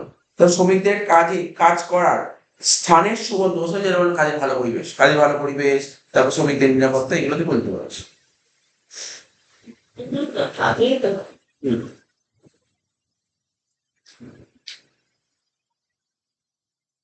এগুলো থেকে বলেছিল। তাহলে নিচে বলতে হলে আর্থিক অনৈতিক প্রণোদনা প্রদানের মাধ্যমে তিনি তার অধ্যস্তনদের উচ্চতর উৎপাদনশীলতার জন্য অনুপ্রাণিত করেন। তুই ভাব, কেন করবে না? ওদের যদি এই সুযোগ সুবিধা, কাজের একটা ভালো পরিবেশ দিল, বলে তুমি চাকরি করো, তোমার চাকরি যাওয়ার ভয় নেই, তাহলে সবাই তো মানে ভালো করে কাজ করবে, ভালো করে ভালোবেসে কাজ করবে জিনিসটাকে। এবং ভালো করে ভালোবেসে কাজ করে, তাহলে কি হবে? কোম্পানিতে প্রোডাকশন মানে উৎপাদনশীলতা, প্রোডাক্টিভিটি অনেক ভালো হবে। তাই বলেছে। তো যে প্রিজার্ভিং রেকর্ড মানে নথি সংরক্ষণ, প্রিজার্ভিং রেকর্ড মানে কি? সংরক্ষণ করবে কি? প্রিজার্ভ মানে কি সংরক্ষণ করবে? প্রিজার্ভ করবে কি? প্রিজার্ভ মানে সংরক্ষণ। আর রেকর্ড কি সংরক্ষণ করে? রেকর্ড গুলোকে সংরক্ষণ করবে। বলছে সুপারভাইজার প্রত্যেক কর্মীর উৎপাদন ও অন্যান্য সংশ্লিষ্ট কাজের নথি রাখেন, বুঝেছো? রেকর্ড রাখেন। তাহলে সুপারভাইজার কি করে, প্রতিটা কোম্পানি যে সমস্ত কর্মীরা কাজ করে কত কি প্রোডাকশন করলো বা আরো যে টুকটাক আনুষঙ্গিক কাজকর্ম করলো তার রেকর্ড রাখে এবং শীর্ষ স্তরের ব্যবস্থাপনা মানে টপ লেভেল ম্যানেজমেন্টকে প্রয়োজনীয় তথ্য সরবরাহ করে। বুঝতে পারলি? তো ঠিক আছে। তো কন্ট্রোল অফ পারফরমেন্স, সুপারভাইজার পূর্ব নির্ধারিত মানের সঙ্গে প্রকৃত কাজে তুলনা করে। তাহলে সুপারভাইজার কি করে, পূর্ব নির্ধারিত মানও একটা বেঞ্চমার্ক ঠিক করেছিল, ঠিক আছে? তো তার সাথে যে প্রকৃতি যে কাজ আমি কন্ট্রোলে পড়েছিলাম, কন্ট্রোলে ধাপে পড়েছিলাম স্টেপসে, একটা তুলনা করে শ্রমিকদের কর্ম সম্পাদন নিয়ন্ত্রণ করে, ঠিক আছে? তো তিনি অধ্যস্তনদের মানে সাবঅর্ডিনেটদের তাদের কাজের ফলাফল বর্ণনা করেন এবং কর্মদক্ষতা উন্নয়নের উপায় বলে দেন, মানে কর্মদক্ষতা মানে কাজটা কি করে আরো ডেভেলপ করা যায় তার একটা উপায় বলে দেন। বুঝতে গেল? বলে ম্যানেজমেন্ট আর ওয়ার্কারের মধ্যে কি হয়, একটা যোগাযোগ, ম্যানেজমেন্ট আর ওয়ার্কার, ঠিক আছে? বলছে সুপারভাইজার ম্যানেজমেন্ট আর ওয়ার্কারের মধ্যে একটা যোগাযোগ হিসেবে কাজ করে, ম্যানেজমেন্ট আর ওয়ার্কারের মধ্যে, ঠিক আছে? তিনি একদিকে ব্যবস্থাপনার চিন্তা ভাবনা শ্রমিকদের জানিয়ে দেয়, অন্যদিকে শ্রমিকদের সমস্যা ব্যবস্থাপনা জানিয়ে দেয়। তাহলে কি বললাম, একদিকে ব্যবস্থাপনা চিন্তা ভাবনা শ্রমিক জানাবে, আবার শ্রমিকের চিন্তা ভাবনা ব্যবস্থাপনা জানিয়ে দেবে। এইভাবে তিনি ব্যবস্থাপনা শ্রমিকদের মধ্যে ভুল বোঝাবুঝি মানে ভুল বোঝাবুঝিটা দূর করতে সাহায্য করে বা কোনো ঝামেলা হলে সেটা দূর করতে সাহায্য করে। তাহলে হ্যান্ডলিং গ্রিভেন্স, ঠিক আছে? গ্রিভেন্স মানে বুঝিস তো, অভিযোগ, ক্ষোভ, অভিযোগ, ঠিক আছে? এইগুলো কি করে হ্যান্ডলিং করে, নিয়ন্ত্রণ, কোনো রকমের কোনো ক্ষোভ হলো বা অভিযোগ হলো সেগুলো কন্ট্রোল করার চেষ্টা করে। শ্রমিকদের সঙ্গে সুপারভাইজারের প্রত্যক্ষ যোগাযোগ থাকে। অ্যাকচুয়ালি ফ্যাক্টরিতে যে কাজ করে না শ্রমিকরা, ওদের সঙ্গে কাজ যোগাযোগ থাকে, সুপারভাইজারেরই যোগাযোগ থাকে, সুপারভাইজার থাকে ওখানে, ঠিক আছে? তো তাই তিনি অতি সহজে শ্রমিকদের অভাব অভিযোগ জানতে পারে, বুঝতে পারলি তো? মানে ওদের সমস্যাটা কোথায় ওরা খুব ভালো করে জানতে পারে। কেউ বলবে যে ওর ফ্যামিলিতে কোনো প্রবলেম চলছে বা তার কারোর বোনাস দরকার, কাজের নিরাপত্তা পাচ্ছে না, বিভিন্ন রকম, ওর মানে একটা এমপ্লয়ি কাজ করছে ফ্যাক্টরিতে, ওর কোনো রকমের কোনো অভিযোগ থাকলেও কাকে জানে, সুপারভাইজারকে জানিয়ে দেবে, স্যার আমার এই প্রবলেম হচ্ছে, ঠিক আছে? যখন তিনি কোনো ক্ষোভ বা অভিযোগ জানতে পারেন তখন তা প্রতিবিধানের চেষ্টা করে, ঠিক আছে? ও এটাকে প্রতিরোধ করার চেষ্টা করে। কিন্তু যদি তিনি ক্ষোভ বা প্রতিবিধান করতে না পারে তবে তা উচ্চতর ব্যবস্থাপনাকে জানান। ও নিজে যদি না পারে কাকে জানাবে, ওর টপ ওর ওর লেভেল ওর হায়ার লেভেলকে জানবে, ঠিক আছে? আশা করি বুঝতে পারছিস। তারপর এনসিওরিং সেফটি, ঠিক আছে, নিরাপত্তা সুনিশ্চিত করা। বলছে শ্রমিকদের নিরাপত্তা সুনিশ্চিত করা হলো সুপারভাইজারের একটা দায়িত্ব, ঠিক আছে? শ্রমিকদের কাজে দেখিস দেখ কিছুক্ষণ আগেই বললাম এই পয়েন্ট, শ্রমিকদের কাজের নিরাপত্তার জন্য তাদেরকে যথাযথ শিক্ষা, ঠিক আছে তো, ও প্রশিক্ষণ দেন, মানে এডুকেশন এবং ট্রেনিং দেয়। দুর্ঘটনা সম্ভবত হ্রাস করার জন্য তিনি নিয়মিত যন্ত্রপাতি ও সাজ সরঞ্জাম পরিদর্শন করেন যাতে কোনো অ্যাক্সিডেন্ট না হয় মেশিনে। মেশিনে যে কাজ হয় না, অনেক মেশিনে অ্যাক্সিডেন্ট হতে পারে, ঠিক আছে? তাই জন্য মেশিন বারবার করে সুপারভাইজ করে মেশিনগুলোকে। তো এটা বলে দিয়েছে নিশ্চয়ই, বুঝতে পেরেছি কোশ্চেনটা খুব ইম্পর্টেন্ট, মানে ভালো কোশ্চেন ছিল, ঠিক আছে? তো রুটিন টাইপের কাছে ওই পাওয়াটা থেকে যে সে কাজ শুরু করতে পারবে, করতে করে নিতে পারবো, টেবিল আমাদের অর্ডার আসে তারপর না না, এবার পড়বো আজকে যেটা বললাম দুটো রকমের কোশ্চেন পড়বো আজকে পড়বো কমিউনিকেশন। এইটাই আবার পরবর্তী সময় যখন, এখন তো দেখ এখন যারা ইংলিশ মিডিয়াম পড়বে তারা ইংলিশই পড়বে, যারা বেঙ্গলি পড়বে তারা বেঙ্গলি পড়বে। যারা ইংলিশ মিডিয়াম পড়বে তাদের কি সুবিধা, এরপরে কলেজের একটা সাবজেক্ট আছে বিজনেস কমিউনিকেশন, ওটা পুরো ইংলিশে পড়তে মানে এই লেখাটাই লিখতে হবে, বুঝছো? এই লেখাটাই লিখতে হবে, এটা এখানে যে বাংলায় লেখা আছে ওটা পুরো ইংলিশে গিয়ে লিখতে হবে। তো কি বলছে, কনসেপ্ট অফ কমিউনিকেশন, কমিউনিকেশন সম্পর্কে ধারণা।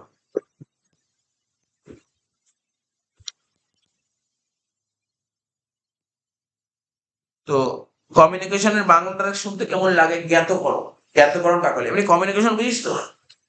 বলছে কমিউনিকেশন শব্দটা একটা ল্যাটিন শব্দ, এটা একটা ল্যাটিন শব্দ, কমিউ কমিউনিস্ট থেকে এসছে, যার মানে কি সাধারণ, কমন, মানে কমিউনিকেশন শব্দটা ল্যাটিন ওয়ার্ড, ঠিক আছে, কমিউনিস্ট থেকে এসছে যার মানে কি কমন বা সাধারণ।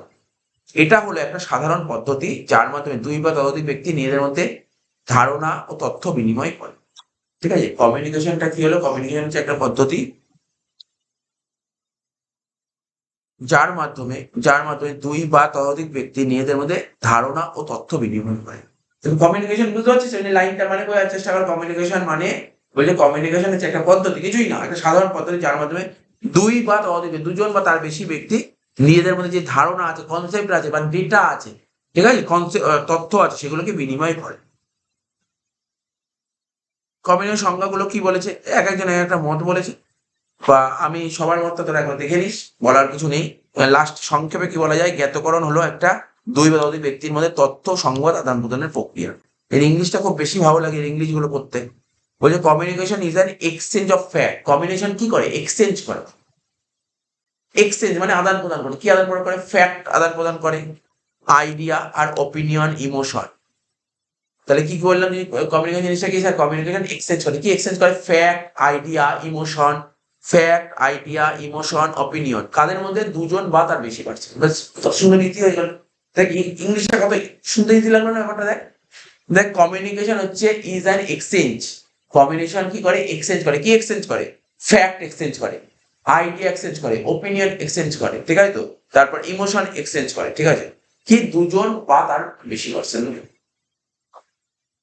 কমিউনিকেশন জাস্ট একটু দেখে নিবি কমিউনিকেশন জিনিসটা কি। আমরা তো কত রকমের কত কমিউনিকেশন করি, কিন্তু মাঝখানে বাধা আসতে পারে। এখন যে বলবো না কমিউনিকেশন বাধা, আমি তার তোর সঙ্গে কথা বলছি কিন্তু মাঝখানে অনেক বিভিন্ন বাধা চলে আসতে পারে, ঠিক আছে? বিভিন্ন বাধা আমি পড়বো এখন। বাধা, কমিউনিকেশন বাধা কি কি আসতে পারে? তাই একজনের সঙ্গে আরেকজন কথা বলছে, দেখ কমিউনিকেশন বাধার মধ্যে একটা এটা তো বাধা হতেই পারে, ল্যাঙ্গুয়েজ একটা প্রবলেম হতে পারে। যারা একজন একজন আরেকজনের কথা বলছে কিন্তু ল্যাঙ্গুয়েজের প্রবলেম, মাঝখানে বাধা ক্রিয়েট করে দেবে। তারপর কমিউনিকেশন বাধা কি হতে পারে? ধর একটা কথা বলছি, মাঝখানে গ্যা করে আওয়াজ হচ্ছে, কথা বলছি মাঝখানে গ্যা গ্যা করে আওয়াজ হচ্ছে, ঠিক আছে? বিভিন্ন বাধা সৃষ্টি হতে পারে। তো কমিউনিকেশনের বাধা বিভিন্ন হতে পারে। এটা দেখাচ্ছে, এই দেখো বলছে বেরিয়ার্স টু এফেক্টিভ কমিউনিকেশন। এই তো কলেজে এবার এবছর কলেজে খুব ইম্পর্টেন্ট কোশ্চেন চলে আসবে, question heavy important question. Barrier to কি বলে? Barrier to effective. এটাই আমার ইউটিউব অলরেডি আছে, এটা ইংলিশ ভার্সনে যে ভিডিওটা করা, ওর উপর মনে হয় 1 ঘন্টা, অনেক বড় ভিডিও, অনেক বড় ভিডিও। মানে খুব এক একটা পয়েন্ট খুব ধরে ধরে বোঝানো হয়েছে, লাইন বাই লাইন বোঝানো হয়েছে। এখানে তো বইতে বেশি কিছু লিখে নি, এখানে পয়েন্ট দিয়েছে, ব্যাস 1 লাইন করে লিখে দিয়েছি। ওখানে বইতে কি করেছে? 1 লাইন করে লিখে নি, এই এই জিনিসের কি ভালো দিক খারাপ দিক এরকম করে সব ডিটেলস লেখানো হয়েছে। তো যাই হোক, জ্ঞাতকরণে যে বাধা হয়, ঠিক আছে? জ্ঞাতকরণের বাধাগুলো কোনো 4 দিক থেকে ব্যাখ্যা করতে। 4 দিক থেকে কি কি স্যার? 4 দিক থেকে একটাকে বলে সিমান্টিক বেরিয়ার, ঠিক আছে তো? একটাকে বলে সিমান্টিক বেরিয়ার মানে ব্যাখ্যামূলক বাধা, ঠিক আছে তো? তারপর বলে একটা সাইকোলজিক্যাল বেরিয়ার অর্থাৎ মনস্তাত্ত্বিক বাধা। একটাকে বলে অর্গানাইজেশন বেরিয়ার মানে সাংগঠনিক বাধা, ঠিক আছে তো? লাস্ট পার্সোনাল বেরিয়ার মানে ব্যক্তিগত বাধা। 4 ধরনের বাধা। কি কি বললাম? Semantic barrier, psychological barrier, personal barrier, আর একটা কি বললাম? অর্গানাইজেশন বেরিয়ার, ঠিক আছে? বেরিয়ার মানে জানিস তো? বেরিয়ার মানে কি? বাধা। বেরিয়ার মানে বাধা। তো সেবার দেখে নিস, তোকে পড়তে হবে। বল সিমান্টিক বেরিয়ার জিনিসটা কি? ব্যাখ্যামূলক বাধা। প্রথম বলে ব্যাডলি এক্সপ্রেস মেসেজ। দেখ ইংলিশ টার্মগুলো কত সুন্দর, ভালো লাগে তোকে পড়তে। ব্যাডলি এক্সপ্রেস মেসেজ মানে মেসেজটাকে তুই বাজেভাবে এক্সপ্রেস করেছিস। তুই মেসেজটাকে এতটাই বাজেভাবে এক্সপ্রেস করেছিস যে মেসেজটা দেখছিস কিন্তু বুঝতে পারে না। এটাকে বলে মন্দভাবে, দেখ বাংলাটা দেখ শোন, মন্দভাবে প্রকাশিত সংবাদ। শুনতে কেমন লাগলো তুই মনে রাখতে পারবো, মন্দভাবে প্রকাশিত সংবাদ। আরে ভাই, ব্যাডলি এক্সপ্রেস মেসেজ। দেখবি একজন আরেকজনকে মেসেজ করে, ব্যাডলি মানে বাজে মেসেজ না, মানে তুই মেসেজটাকে এমন ভাবে এক্সপ্রেস করেছিস সে বুঝতে পারে। তুই কোনো একটা জিনিস লিখবি, তুই এমন ভাবে লিখবি যে বুঝতে পারে, যে না বুঝতে পারে। তুই এমন কিছু দিবি না, আমাদের অনেক মেসেজ করেন আমরা বুঝতে পারি না কি মেসেজ করতে এলো, কি লিখতে এলাম কিছু বুঝতে পারলাম। অর্থাৎ ও সুন্দরভাবে লিখলো না, গুছিয়ে লিখলো না লাইনটা। তো বলছে ভুল শব্দের ব্যবহার। তুই একটা মেসেজ লিখছিস, কোনো একটা শব্দ ইউজ করিস, তো শব্দটা না এমন শব্দ ইউজ করলি হয়তো ওখানে ওই শব্দটা মানলই না, ভুল শব্দ ইউজ করে ফেলবি। বা ওই ওখানে যে একটা ইম্পর্টেন্ট ওয়ার্ড দেওয়া হচ্ছে সেই ওয়ার্ডটা তুই বাদ দিয়ে দিয়েছিস, ঠিক আছে? প্রয়োজন শব্দ বাদ পড়ার দরুন কোনো সংবাদ যথাযথভাবে প্রকাশিত হতে পারে, ঠিক আছে? এরূপ সংবাদ গ্রহীতাকে, ঠিক আছে, সংবাদের অভীষ্ট অর্থ বুঝতে বাধা দেয়। তাহলে ধর আমি তোকে একটা মেসেজ পাঠালাম, ওখানে এমন একটা ওয়ার্ড লেখা হচ্ছে যে ওয়ার্ডটা লিখিনি, তুই একটা এক্সপেক্ট করেছিলি ওই ওয়ার্ডটা আমি লিখবি, ঠিক আছে তো? বা ধর আমি এমন কোনো ওয়ার্ড লিখলাম তুই ওয়ার্ডের মানেটা বুঝতেই পারলি না, তাহলে কি হয়তো আমি এক মানে করে পাঠালাম, তুই অন্য আর একটা মানে বুঝলি। তো বলছে এরূপ সংবাদ গ্রহীতাকে সংবাদের অভীষ্ট অর্থ বুঝতে বাধা দেয়। বুঝতে বাধা দিতে এটা হচ্ছে তোর ব্যাডলি এক্সপ্রেস মেসেজ। তারা বলেছে কি?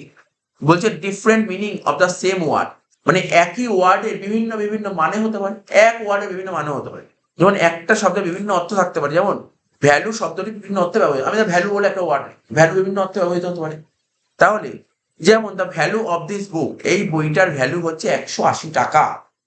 এটা একটা মানে, তাহলে মানে কি বলতে পারি, আচ্ছা বইটার দাম 180। বা আমি ভ্যালু লিখেছি, আর অন্য মানেও হতে পারে, স্যার অন্য কি মানে হতে পারে, বলছে উই ভ্যালু আওয়ার কাস্টমার, আমি আমাদের কাস্টমারদের ভ্যালুটা, কাস্টমারের ভ্যালু। তাহলে দুটো কি মানে এক দাঁড়ালো? মানে এক না। বলছে প্রথম ক্ষেত্রে ভ্যালু বলতে আমরা মূল্য বোঝাই, দ্বিতীয় ক্ষেত্রে ভ্যালু বলতে গুরুত্ব বোঝায়। যদি সংবাদ গ্রাহক এরূপ কোনো শব্দের প্রকৃত অর্থ বুঝতে ব্যর্থ হয়, তবে কি হয়, কমিউনিকেশন অর্থহীন হয়। ঠিক আছে তো?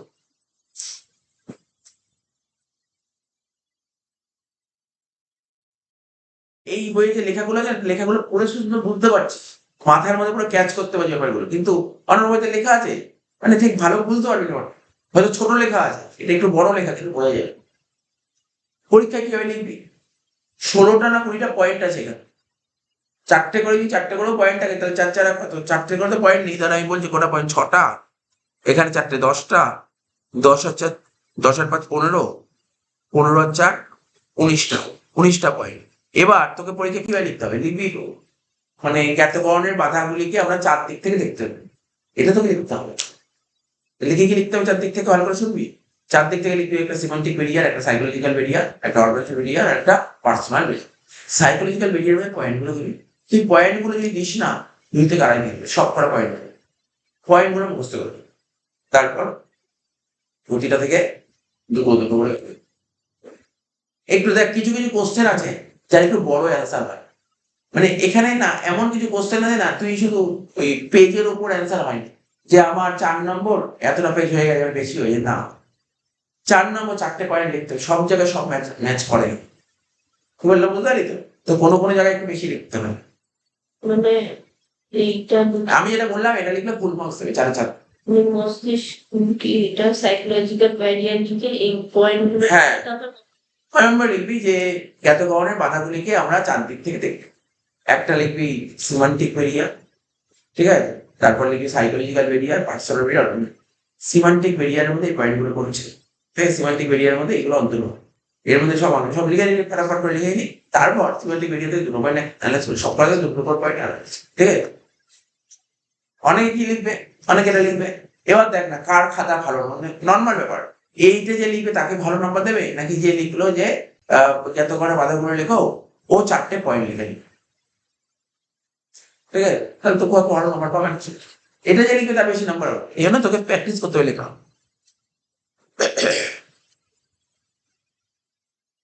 তাহলে বোঝা গেল 3 নম্বর পয়েন্ট, টেকনিক্যাল, ঠিক আছে, মানে পারিভাষিক দুর্বোধ্য ভাষা। যেমন অনেক সময় এক্সপার্টরা তাদের বক্তব্যে পারিভাষিক দুর্বোধ্য ভাষা ব্যবহার করে। মানে অনেক সময় কিছু কিছু এক্সপার্ট আছে, মানে বিজনেসে না বেশি এক্সপার্ট থাকে, তারা না ওরা এমন কিছু ল্যাঙ্গুয়েজ ইউজ করে, ঠিক আছে, যেটা সাধারণ মানুষ বুঝতে পারে না। ভালো করে শুনবি, এক্সপার্ট, এক্সপার্ট মানে বুঝছো ওই বিষয়ে বিশেষজ্ঞ, ঠিক আছে, ওরা এমন কিছু ল্যাঙ্গুয়েজ ইউজ করলে, এমন কিছু ওয়ার্ড ইউজ করলে যেটা সবার সবার না, সবাই বুঝতে পারে না এই ভাষাগুলো, ঠিক আছে তো। তবে সংবাদের অর্থ তা এবার ওরা যে প্রেরণ করে তা সবাই তো বুঝতে পারে না, সবাই তো বুঝতে পারে না, ঠিক আছে। এর ফলে কি হয়, কমিউনিকেশন বাধা সৃষ্টি হয়।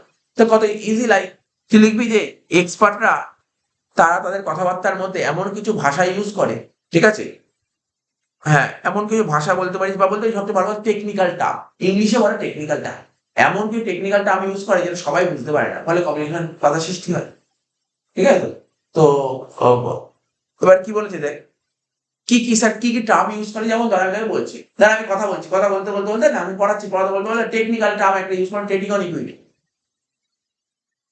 স্যার এটা আবার টেকনিক্যাল টার্ম জিনিসটা কি? স্যার টেকনিক্যাল টার্ম জিনিসটা কি? তো টেকনিক্যাল টার্ম জিনিসটা কি এটা তোকে বুঝতে হবে, ঠিক আছে তো। টেকনিক্যাল টার্ম জিনিসটা কি, তাহলে তোর trading on equity, trading on equity একটা মানে আছে, আমরা আগের চ্যাপ্টার পড়িয়েছিলাম ট্রেডিং অন ইকুইটি। তো কেউ যদি না জানে তাহলে সে বুঝবে কি করে, ঠিক আছে তো। তারপর কি বলছে, অর্থনৈতিক অর্ডারের পরিমাণ, একটা অর্ডার দেবে তার পরিমাণ, এগুলো টেকনিক্যাল টার্ম, ইকোনমিক অর্ডার যাকে বলে। তারপর হচ্ছে ফিসকাল নীতি, ঠিক আছে তো। ফিসকাল নীতি, ফিসকাল নীতি কি, ফিসকাল নীতি হচ্ছে একটা টেকনিক্যাল টার্ম, ঠিক আছে তো। ফিসকাল নীতি হচ্ছে একটা টেকনিক্যাল টার্ম, ঠিক আছে তো। ফিসকাল নীতি ইকোনমিক্স পড়ছিলি আগে দিন, রাজস্ব নীতি, ঠিক আছে, রাজস্ব নীতি, ফিসকাল নীতিকে বলা হয় রাজস্ব নীতি, ঠিক আছে। তো এইগুলো টেকনিক্যাল টার্ম, সবার বোঝা সম্ভব নয়, এরকম অনেক টার্ম আছে যেগুলো অনেকে বুঝতে পারবে না। যেমন ক্যাপিটাল গিয়ারিং, ক্যাপিটাল গিয়ারিং সেটা টেকনিক্যাল টার্ম, একজন যারা এক্সপার্ট তারা এই সমস্ত টার্মগুলো ইউজ করবে, সবাই তো বুঝতে পারবে না এগুলো, ঠিক আছে। তো এরকম অনেক পয়েন্ট হতে পারে, ক্যাপিটাল গিয়ারিং হতে পারে, বুঝলেন তো। তা বললো কেউ ধর শেয়ারের পুরাটা অ্যালটমেন্ট অফ শেয়ার, তো এরকম টেকনিক্যাল টার্ম, এই টেকনিক্যাল টার্ম ইউজ করে সবাই সবকিছু বুঝতে পারবে। তাহলে ফল্টি ট্রান্সলেশন মানে একটা ইংরেজির একটা সেন্টেন্স দিয়েছে, ওর যে অরিজিনাল মানে হওয়া উচিত, ধর অন্য কেউ মানেটা অন্য মানে করে দিয়েছে, ব্যাস, তাহলে তো অনেক সমস্যা ক্রিয়েট হয়ে যাবে। যদি কোনো সংবাদ ভুলভাবে এক ভাষা থেকে অন্য ভাষায় অনুবাদ করে প্রেরণ করা হয়, মানে ধর কোনো একটা সংবাদ আছে, ওটা ইংরেজিতে লেখা আছে, ওটা ইংরেজিটাকে বাংলায় ট্রান্সলেট করে প্রেরণ করা হয়, তবে সংবাদটির অর্থ বিকৃত হয়। মানে বুঝতে পারলি, ধর কোনো একটা ইংরেজিতে কোনো একটা সেন্টেন্স লেখা আছে, ওটাকে ভুল মানে ট্রান্সলেট করা হলো, ট্রান্সলেট করে কি করা হলো, বাংলায় করা হলো, তারপর ওটাকে সংবাদ থেকে প্রেরণ করা হলো, কিন্তু যেটা বাংলা ট্রান্সলেট করা হলো ভুল হয়ে গেছে, তাহলে যে বুঝবে তার কাছে নিশ্চয়ই একটা কমিউনিকেশন গ্যাপ তৈরি হয়ে যাবে, ঠিক আছে। বডি ল্যাঙ্গুয়েজ বলছে, যদি সংবাদদাতার কথা ও শারীরিক ভঙ্গির মধ্যে মিল না থাকে, যদি সংবাদদাতার কথা, যে সংবাদ দেবে তার কথা আর শারীরিক ভঙ্গি মানে বডি ল্যাঙ্গুয়েজ মানে মিল না থাকে, তবে কমিউনিকেশনে সংবাদ গ্রহীতার মধ্যে একটা দ্বিধা সৃষ্টি করতে পারে। যেমন একজন ম্যানেজার কৌতুক বলছে অথচ তার মুখে রাগের ছাপ রয়েছে। বডি ল্যাঙ্গুয়েজ মানে একজন ম্যানেজার বলছে কৌতুক, মানে একটা মানে কি বলে একটা ব্যঙ্গ টাইপের কথাবার্তা, হাসি ঠাট্টার কথা বলছে, কিন্তু তার মুখের এক্সপ্রেশনে বোঝাই যাচ্ছে না সে একটা কথা বলছে, ঠিক আছে। তো মুখে রাগের ছাপ রয়েছে, এরকম পরিস্থিতি শ্রমিকরা দ্বিধাগ্রস্ত হবে, কি বলতে চাইছে, ও মুখে ও ওর মুখটা গম্ভীর মুখ, কিন্তু ও হাসি হাসি কথা বলার চেষ্টা করে, বুঝতে পারছিস তো, কথার মধ্যে হাসি না, এটা হতে পারে।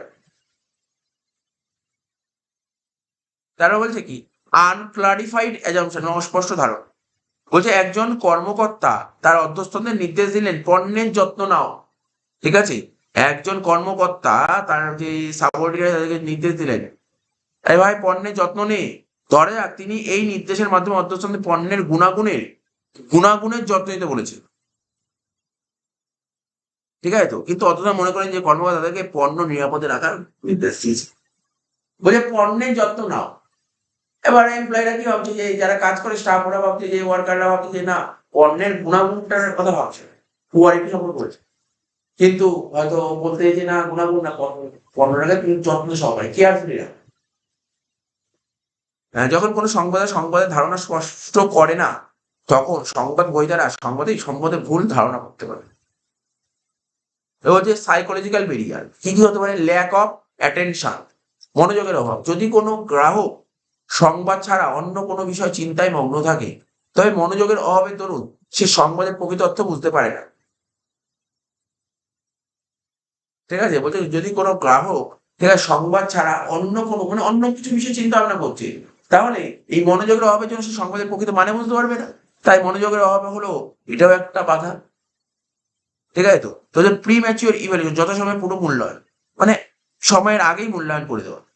প্রেরক সম্পূর্ণভাবে সংবাদ দেওয়ার আগেই যদি কোনো প্রাপক কোনো সংবাদ মূল্যায়ন করে, বলছে প্রেরক সম্পূর্ণভাবে সংবাদ দেওয়ার আগে যদি প্রাপক কোনো সংবাদ মূল্যায়ন করে, তবে প্রাপকের পক্ষে যথাযথভাবে সংবাদটি মূল্যায়ন করা সম্ভব নাও হতো। তো এই সমস্ত জিনিসগুলো বলেছে। তার হচ্ছে পোর রিটেনশন,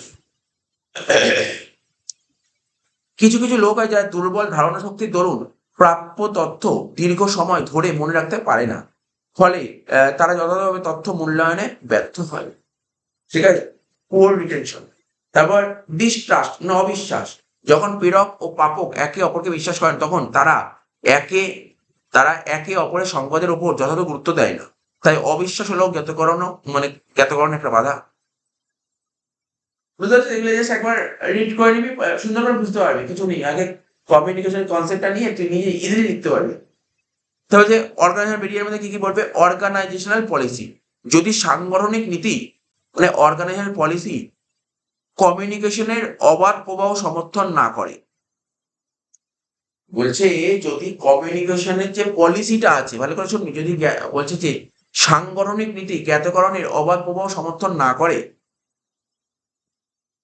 তবে সদস্য স্বাধীনভাবে জ্ঞাতকরণে অংশগ্রহণ করতে পারেন। কমপ্লেক্স অর্গানাইজেশন স্ট্রাকচার মানে জটিল সংগঠন কাঠামো। যখন বিভিন্ন ব্যবস্থাপনাগত স্তর থাকে, মানে ম্যানেজমেন্টের 3টে স্তর থাকে, জানি টপ, মিডিল আর লোয়ার, তখন প্রকৃত প্রাপকের কাছে সংবাদ পৌঁছানোর আগে তা বারবার পরিবাহিত হয় বলে জ্ঞাতকরণ বিলম্ব ও বিকৃত হয়। তাহলে রিজিড রুল অ্যান্ড রেগুলেশন, দৃঢ় নিয়ম শৃঙ্খলা, দৃঢ় নিয়ম শৃঙ্খলা সম্পূর্ণ প্রতিষ্ঠানে প্রস্তাবিত চার্জের মাধ্যমে সংবাদ পরিবহন করতে হয় বলে, ঠিক আছে তো, এটা দেরি হয়। স্ট্যাটাস, পদমর্যাদা, কিছু কিছু স্ট্যাটাস সচেতন, ঠিক আছে, সচেতন ব্যবস্থাপক আছে যারা অধ্যস্থদের স্বাধীনভাবে মতামত ব্যক্ত করতে অনুমতি দেন না। এর ফলে অধ্যস্থরা খোলাখুলি ভাবে কথা বলতে দ্বিধাবোধ করে। আমাদের ল্যাক অফ অর্গানাইজেশন ফেসিলিটিস, বলতে অনবরত মিটিং, উপদেশ বক্স, উপদেশ বক্স থাকে থাকে অনেক জায়গায়, অভিযোগ গ্রিভেন্স বক্স থাকে, সামাজিক মিলন উৎসব প্রভৃতির প্রয়োজন। বলছে কার্যকর জ্ঞাতকরণ ব্যবস্থা গড়ে তোলার জন্য কতগুলি সাংগঠনিক সুবিধার প্রয়োজন। ঠিক আছে, এই সমস্ত সুবিধাগুলির অভাব কার্যকরণ জ্ঞাতকরণ বাধা সৃষ্টি। Last, personal barrier, fear of losing authority, ঠিক আছে, কর্তৃত্ব হারানোর ভয়। অনেক সময় অধ্যস্থদের ওপর কর্তৃত্ব হারানোর ভয়ে ঊর্ধ্বতনরা তথ্য গোপন করে, এর ফলে সুষ্ঠু জ্ঞাতকরণ বাধাপ্রাপ্ত। Lack of willingness of the subordinates, যখন অধ্যস্থরা মনে করে যে কোনো তথ্য প্রকাশ করলে তাদের স্বার্থ পূর্ণ হবে, ঠিক আছে তো, তখন তারা সেই তথ্য প্রকাশ করেন, এর ফলে জ্ঞাতকরণ বিঘ্নিত হয়। Lack of confidence and superior and subordinates, যখন কোনো ঊর্ধ্বতনের, ঠিক আছে, যখন কোনো ঊর্ধ্বতনে তার অধ্যস্থনের উপর ভরসা থাকে না, তখন তিনি তাদের উপদেশ, মতামত, পরামর্শের প্রতি কোনো মনোযোগ দেন না, তাই সেক্ষেত্রে জ্ঞাতকরণের কোনো গুরুত্ব থাকে না। লাস্ট, ল্যাক অফ ইনসেন্টিভ, যদি উত্তম পরামর্শের জন্য কোনো পুরস্কার বা প্রশংসা না থাকে, তবে কর্মীরা জ্ঞাতকরণে অনুপ্রাণিত নাও হতো। তো এই কোশ্চেনটা কেমন কোশ্চেন, জাস্ট একবার দুবার তুই ভালো করে রিড করে নিবি, তারপর লেখালেখি করবি। তো এই ছিল কোশ্চেন।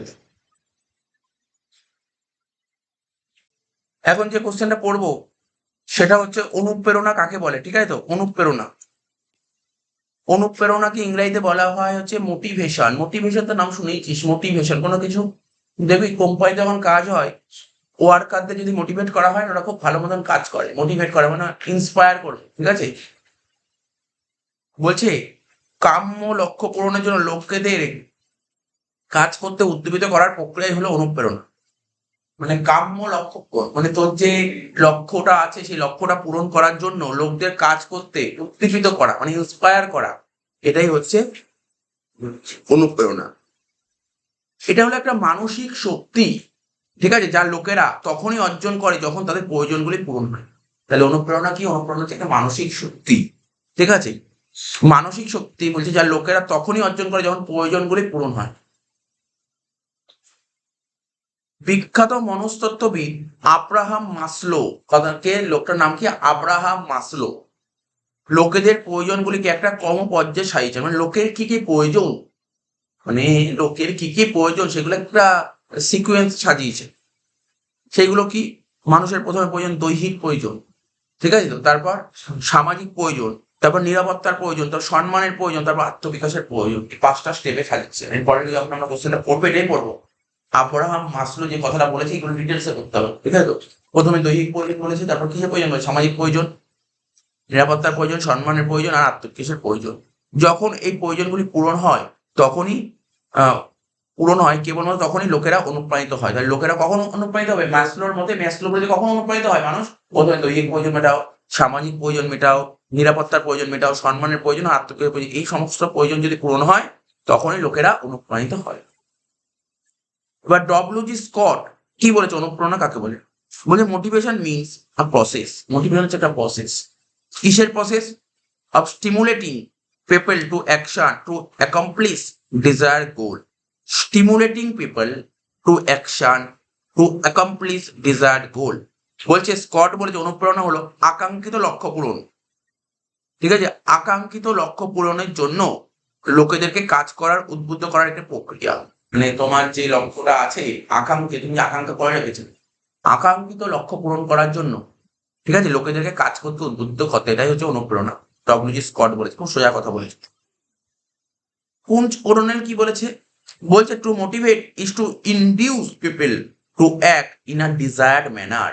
তাহলে বলছে to motivate is to induce people, ঠিক আছে, to act in a desired manner. বলছে যে শক্তি উৎসাহ ও উদ্দীপনা সহকারে লোকেদেরকে কাজ করতে, যে শক্তি মানে অনুপ্রেরণা হচ্ছে একটা শক্তি, যে শক্তি উৎসাহ ও উদ্দীপনা সহকারে লোকেদেরকে কাজ করতে আগ্রহান্বিত ও উৎসাহিত করে, ঠিক আছে, তাকেই বলা হয় অনুপ্রেরণা। ঠিক আছে, তো তো এই কথাগুলো তোর পরীক্ষায় একবার লিখে অনুপ্রেরণা সম্পর্কে কি জানো তুমি লেখো 4 নম্বর, ঠিক আছে। তাহলে এই পুরো কথা তোকে লিখতে হবে, দুজনের মত দিতে হবে। প্রথমে দুজনের মত দিবি, তারপর দুজনের মতটাকে মিলালে কি হয়, ঠিক আছে। তো কোন চরণের কি বলেছিল আরেকবার বলে দিয়ে, আকাঙ্ক্ষিত উপায়ে লোকেদেরকে কাজ করার পরিচিত করা, আকাঙ্ক্ষিত উপায়ে লোকেদেরকে কাজ করার, ঠিক আছে, লোকেদেরকে কাজ করতে পরিচিত করা, অনুপ্রাণিত করা। তাহলে এই সংজ্ঞাটা তোকে ভালো করে দিয়ে দিতে হবে।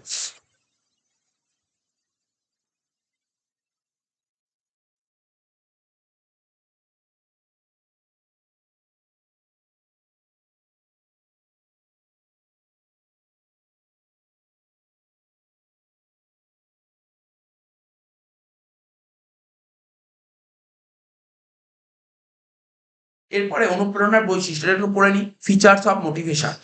তো বলছে ফিচার্স অফ মোটিভেশন জিনিসটা কি? প্রথমে হচ্ছে ইন্টারনাল ফিলিং।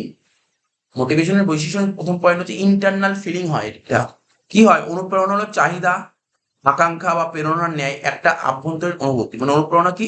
চাহিদা এবং আকাঙ্ক্ষার মতো একটা আভ্যন্তরীণ অনুভূতি। এটা কোনো ব্যক্তির মধ্যে সৃষ্টি হয়, অনুপ্রেরণা কোনো ব্যক্তির মধ্যে সৃষ্টি হয়, ঠিক আছে। তো এই জন্য একে সরাসরি দেখা যায় না, তাই একে মনস্তাত্ত্বিক বিষয় হিসেবে গণ্য করা হয়। তাহলে কি বলতে পারে? অনুপ্রেরণা হচ্ছে একটা অনুপ্রেরণা হচ্ছে একটা ফিলিং, ইন্টারনাল ফিলিং, যেটা ভেতর ভেতর ভেতর তৈরি হয়, ঠিক আছে, ভেতর ভেতর তৈরি। এটাকে তুই তখন চোখে দেখতে পারবি। তাহলে কি বললাম? মোটিভেশন কি? মোটিভেশন হচ্ছে ডিমান্ড বা আকাঙ্ক্ষা, ডিমান্ড আকাঙ্ক্ষার মতন একটা ইন্টারনাল ফিলিং। তাহলে কি বললাম? মোটিভেশন কি? মোটিভেশন ডিমান্ড, আকাঙ্ক্ষা, মানে ডিমান্ড, ওয়ান্টস, এইগুলোর মতো একটা ইন্টারনাল ফিলিং। এটা কোনো ব্যক্তির মধ্যে সৃষ্টি হয়, এই জন্য এটাকে কখনো সরাসরি চোখে দেখা যায় না, তাই এটাকে মনস্তাত্ত্বিক বিষয় হিসেবে গণ্য করে। গোল ওরিয়েন্টেড বিহেভিয়ার, ঠিক আছে। মোটিভেশনটা যে গোল ওরিয়েন্টেড বিহেভিয়ার। অনুপ্রেরণা লোকেদেরকে এমনভাবে আচরণ করতে উদ্বুদ্ধ করে, ঠিক আছে, যাতে তাদের লক্ষ্য পূরণ করতে পারে। মানে মোটিভেশন লোকেদেরকে এমন ভাবে বিহেভ করতে বলবে না, ঠিক আছে, লোকেদেরকে এমন ভাবে বিহেভ করতে উদ্বুদ্ধ করে যাতে লোকেরা, মানে যাতে তারা তাদের লক্ষ্য পূরণ করতে পারে। এটা হলো একটা আচরণগত ধারণা। এটা কি? একটা আচরণগত ধারণা, ঠিক আছে, যা নির্দিষ্ট লক্ষ্যের দিকে মানুষের আচরণকে পরিচালিত করে, ঠিক আছে। তো যা নির্দিষ্ট লক্ষ্যের দিকে মানুষের আচরণকে পরিচালিত করে। যেমন যদি কেউ অধিক আয় উপার্জন করতে চায়, তবে সে তার কর্মসম্পাদনের দক্ষতার উন্নতি ঘটাতে চেষ্টা করে। বলছে যদি কেউ অধিক আয় উপার্জন করতে চায়, তবে সে তার কর্ম সম্পাদন দক্ষতার উন্নতি ঘটাতে চেষ্টা করে। মানে তুমি বেশি ইনকাম করতে চাও, তাহলে তোমার পারফরমেন্স ভালো দিতে হবে। আর কন্টিনিউয়াস প্রসেস, মোটিভেশন হচ্ছে একটা কন্টিনিউয়াস প্রসেস। মানুষের প্রয়োজন সীমাহীন, মানে মানুষের তো প্রয়োজনের শেষ নেই, ঠিক আছে। তো একটা প্রয়োজন পর্যাপ্তভাবে পূরণ হওয়ার পর তার সে আবার আর একটা প্রয়োজন মিটে গেল, আমার আরেকটা প্রয়োজন লাগে, ঠিক আছে, আরেকটা প্রয়োজন অভাব দেখা যাবে। এই সীমাহীন প্রয়োজন মেটানোর জন্য তারা ধারাবাহিকভাবে অনুপ্রেরণা বোধ করে। তাই অনুপ্রেরণা হচ্ছে একটা ধারাবাহিক প্রক্রিয়া। Next, both positive and negative, ঠিক আছে। তো অনুপ্রেরণা পজিটিভ ও নেগেটিভ উভয়ই হতে পারে। যেমন পদোন্নতি, ভালো করে শুনবি। অনুপ্রেরণা পদোন্নতি মানে বুঝছো, মানে তুই যে পদে আছিস আর একটু পদ থেকে উপরে, পদোন্নতি মানে প্রমোশন টাইপের। বেতন বৃদ্ধি, যারা চাকরি করে তারা না আমার স্যালারিটা বাড়িয়ে দিই, ঠিক আছে। তো বোনাস, এইগুলো লোকেদেরকে পজিটিভ মোটিভেশন সৃষ্টি করে। কি বললাম? Positive motivation. আর নেগেটিভ মোটিভেশনটা কি? ডিমোশন করে দাও, ঠিক আছে। তারপর বেতন যে বৃদ্ধি হচ্ছিল, মানে স্যালারি যে ইনক্রিমেন্ট হচ্ছিল, এখন ইনক্রিমেন্টটা বন্ধ হয়ে গেল, ঠিক আছে। তো এইগুলো হচ্ছে তোমার নেগেটিভ মোটিভেশন সৃষ্টি করে। তাহলে বুঝতে পারলি তো? মোটিভেশন মানে কি? মোটিভেশন মানে বুঝতে পারছি, তুই একটা কোম্পানিতে কাজ করছিস, তুই বুস্ট কি করে হবি? তুই বল, একটা কোম্পানিতে কাজ করলে তুই বুস্ট কি করে হবি? বুস্ট কি করে হবে? এবার ভাই তোর যদি ভালো ভালো জিনিস, যেমন তোর দেখ, আলটিমেটলি কথা স্যালারি, তো স্যালারি যদি বেড়ে যায় তুই বুস্ট হবে কি হবি না? তোকে এই বোনাস দিয়ে তুই বুস্ট হবে কি হবি না? তোর প্রমোশন যদি বাড়িয়ে যায় বুস্ট হবে কি হবি না? অবশ্যই হবে। এখন তোর স্যালারি বাড়িয়ে যাচ্ছে, স্যালারি কমিয়ে দিল, তো তুই তোর তো আর মন দিয়ে কাজই করতে পারবি না, কাজের প্রতি ইন্টারেস্ট হারিয়ে ফেলবি। তো মানে বুঝলি মোটিভেশন জিনিসটা কি? এটা হচ্ছে মোটিভেশন, এটা হচ্ছে মোটিভেশন। আর কমপ্লেক্স প্রসেস, মোটিভেশন হচ্ছে একটা কমপ্লেক্স প্রসেস। মানুষের মানে বিভিন্ন মানুষের প্রয়োজন, প্রত্যাশা ও আকাঙ্ক্ষা বিভিন্ন, মানে বিভিন্ন মানুষের প্রয়োজন বিভিন্ন রকম। দেখ, আজকে তোর যা প্রয়োজন আমার প্রয়োজন আমার, প্রতিটা মানুষের প্রয়োজন ম্যান টু ম্যান ভেরি করে। বিভিন্ন মানুষের প্রয়োজন, প্রত্যাশা ও আকাঙ্ক্ষা বিভিন্ন। এই জন্য সমস্ত লোকেরা একইভাবে অনুপ্রাণিত হয় না, এক একজনের অনুপ্রেরণার ধরন এক এক রকমের। ঠিক আছে তো? অর্থাৎ অনুপ্রেরণায় সাধারণীকরণ সম্ভব নয়, তাই অনুপ্রেরণা হলো একটা জটিল প্রক্রিয়া। তো দেখ, পয়েন্টগুলো জাস্ট একটু দেখে নিতে পারবি, জাস্ট একটু পড়ে নিস, কোনোদিন আসেনি কোশ্চেন, বাট যদি কখনো দেয় তাহলে একটু জেনে রাখলে সুবিধা। তাহলে কি বললাম? মোটিভেশন হচ্ছে একটা ইন্টারনাল ফিলিং, মোটিভেশন হচ্ছে গোল ওরিয়েন্টেড বিহেভিয়ার, মোটিভেশন হচ্ছে কন্টিনিউয়াস প্রসেস, মোটিভেশন হচ্ছে পজিটিভ এন্ড নেগেটিভ, আর মোটিভেশন হচ্ছে কমপ্লেক্স প্রসেস। ঠিক আছে, মাথার মধ্যে রেখে দিতে হবে। নেক্সট কোশ্চেন পড়বো, ইম্পর্টেন্স অফ মোটিভেশন, মোটিভেশনের ইম্পর্টেন্স।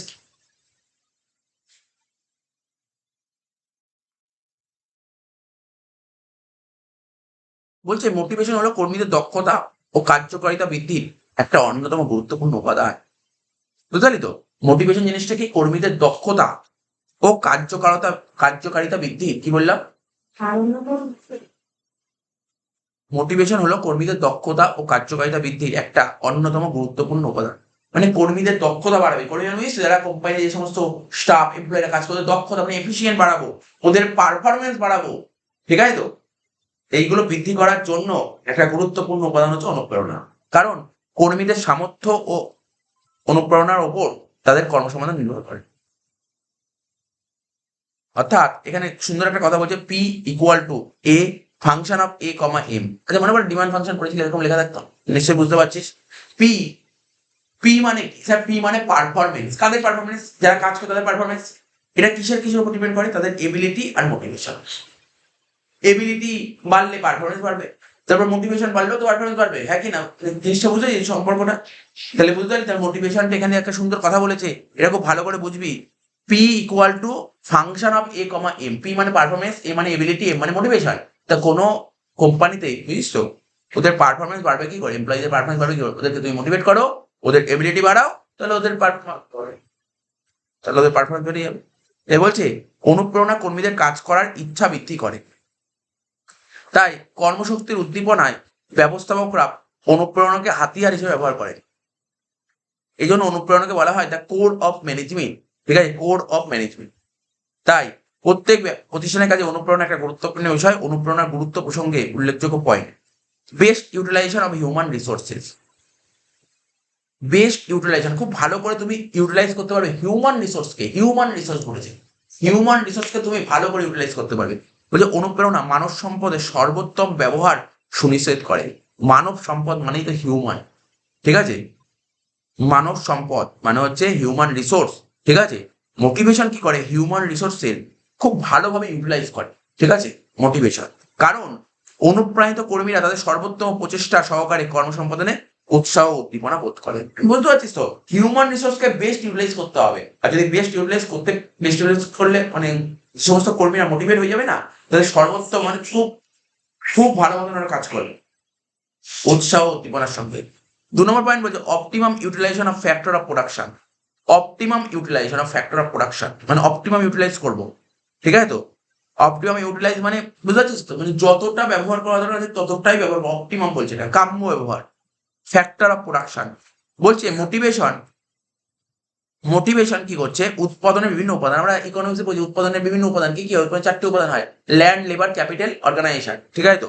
তো অনুপ্রেরণা কি করে? উৎপাদনের বিভিন্ন উপাদানগুলি কাম্য ব্যবহার সুনিশ্চিত করে, মানে অপটিমাম ইউটিলাইজ করে।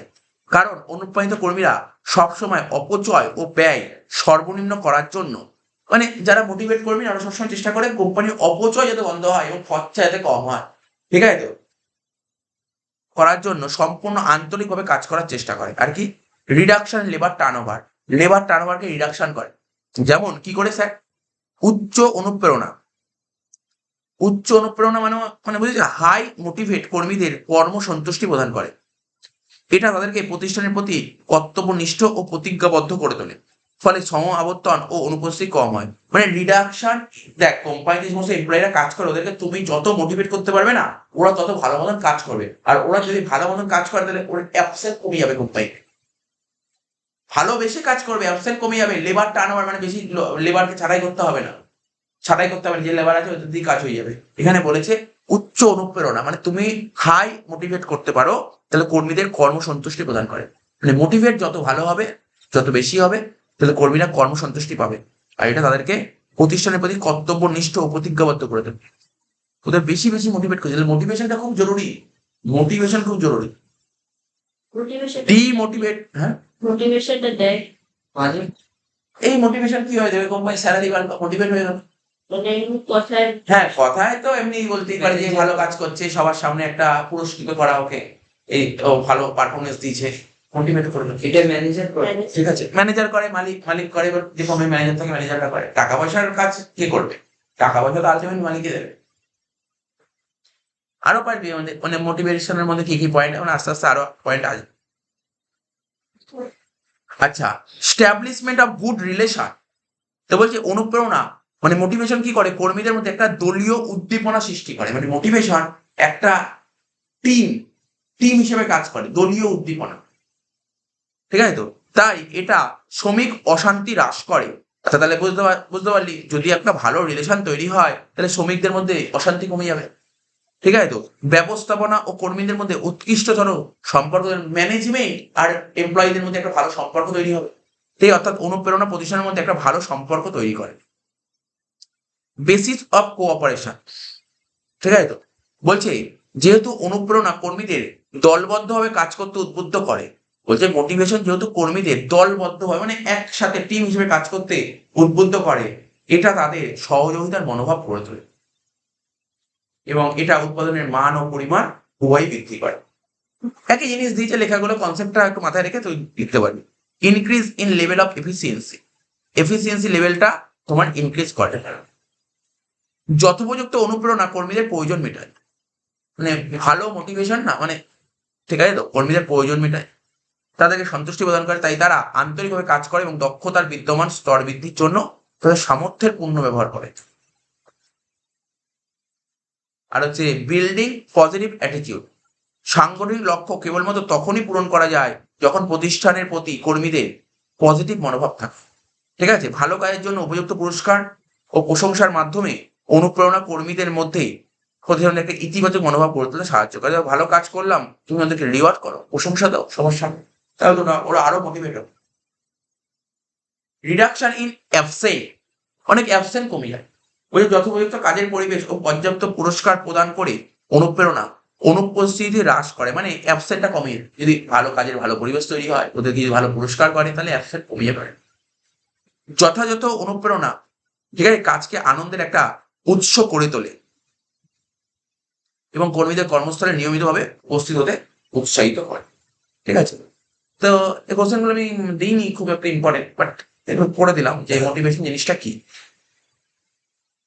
এইবার যে কোশ্চেনটা যদিও আগের বছর চলে এসেছে, এটা এই বছর আসার চান্স নেই, বাট একটু দেখে রাখতে হয়। ম্যাথস, হ্যাঁ ইতিবাচক পজিটিভ, পজিটিভ প্যাকেটে লিখেই দিয়েছে।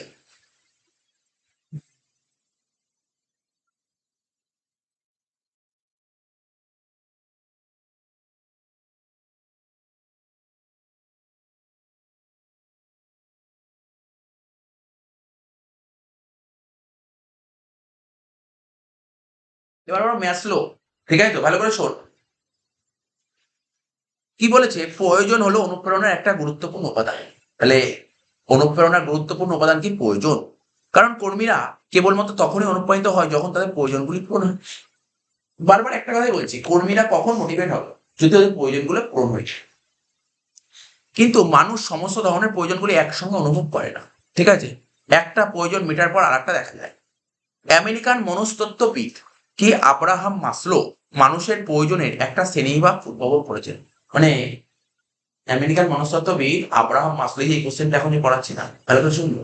এই কোশ্চেনে যারা আর্টস পড়ে না তাদেরও আছে। এডুকেশন বলে একটা সাবজেক্ট আছে, এডুকেশন ক্লাস। ঠিক আছে, তাহলে কি বললাম, ভালো করে শুনবি। ম্যাথ্স লোক না খুব ভালো, ম্যাথ্স লোক বুঝেছিল, মানে আমি আবার প্রথম দিন বলছি বুঝতে সুবিধা হবে। প্রয়োজন মানে নিড, নিড হচ্ছে অনুপ্রেরণার একটা গুরুত্বপূর্ণ উপাদান। কর্মীরা কেবলমাত্র তখনই মোটিভেট হবে যখন তাদের প্রয়োজনগুলি ভালোভাবে পূরণ হবে। ঠিক আছে তো, কিন্তু মানুষ সমস্ত রকমের প্রয়োজনগুলি একসঙ্গে অনুভব করে না। ঠিক আছে তো, একটা প্রয়োজন মিটে গেলে তখন আর একটা প্রয়োজন দেখা যায়। ঠিক আছে, আমেরিকান মনস্তত্ত্ববিদ আব্রাহাম মাসলো মানুষের প্রয়োজনের একটা শ্রেণীবিভাগ করেছেন।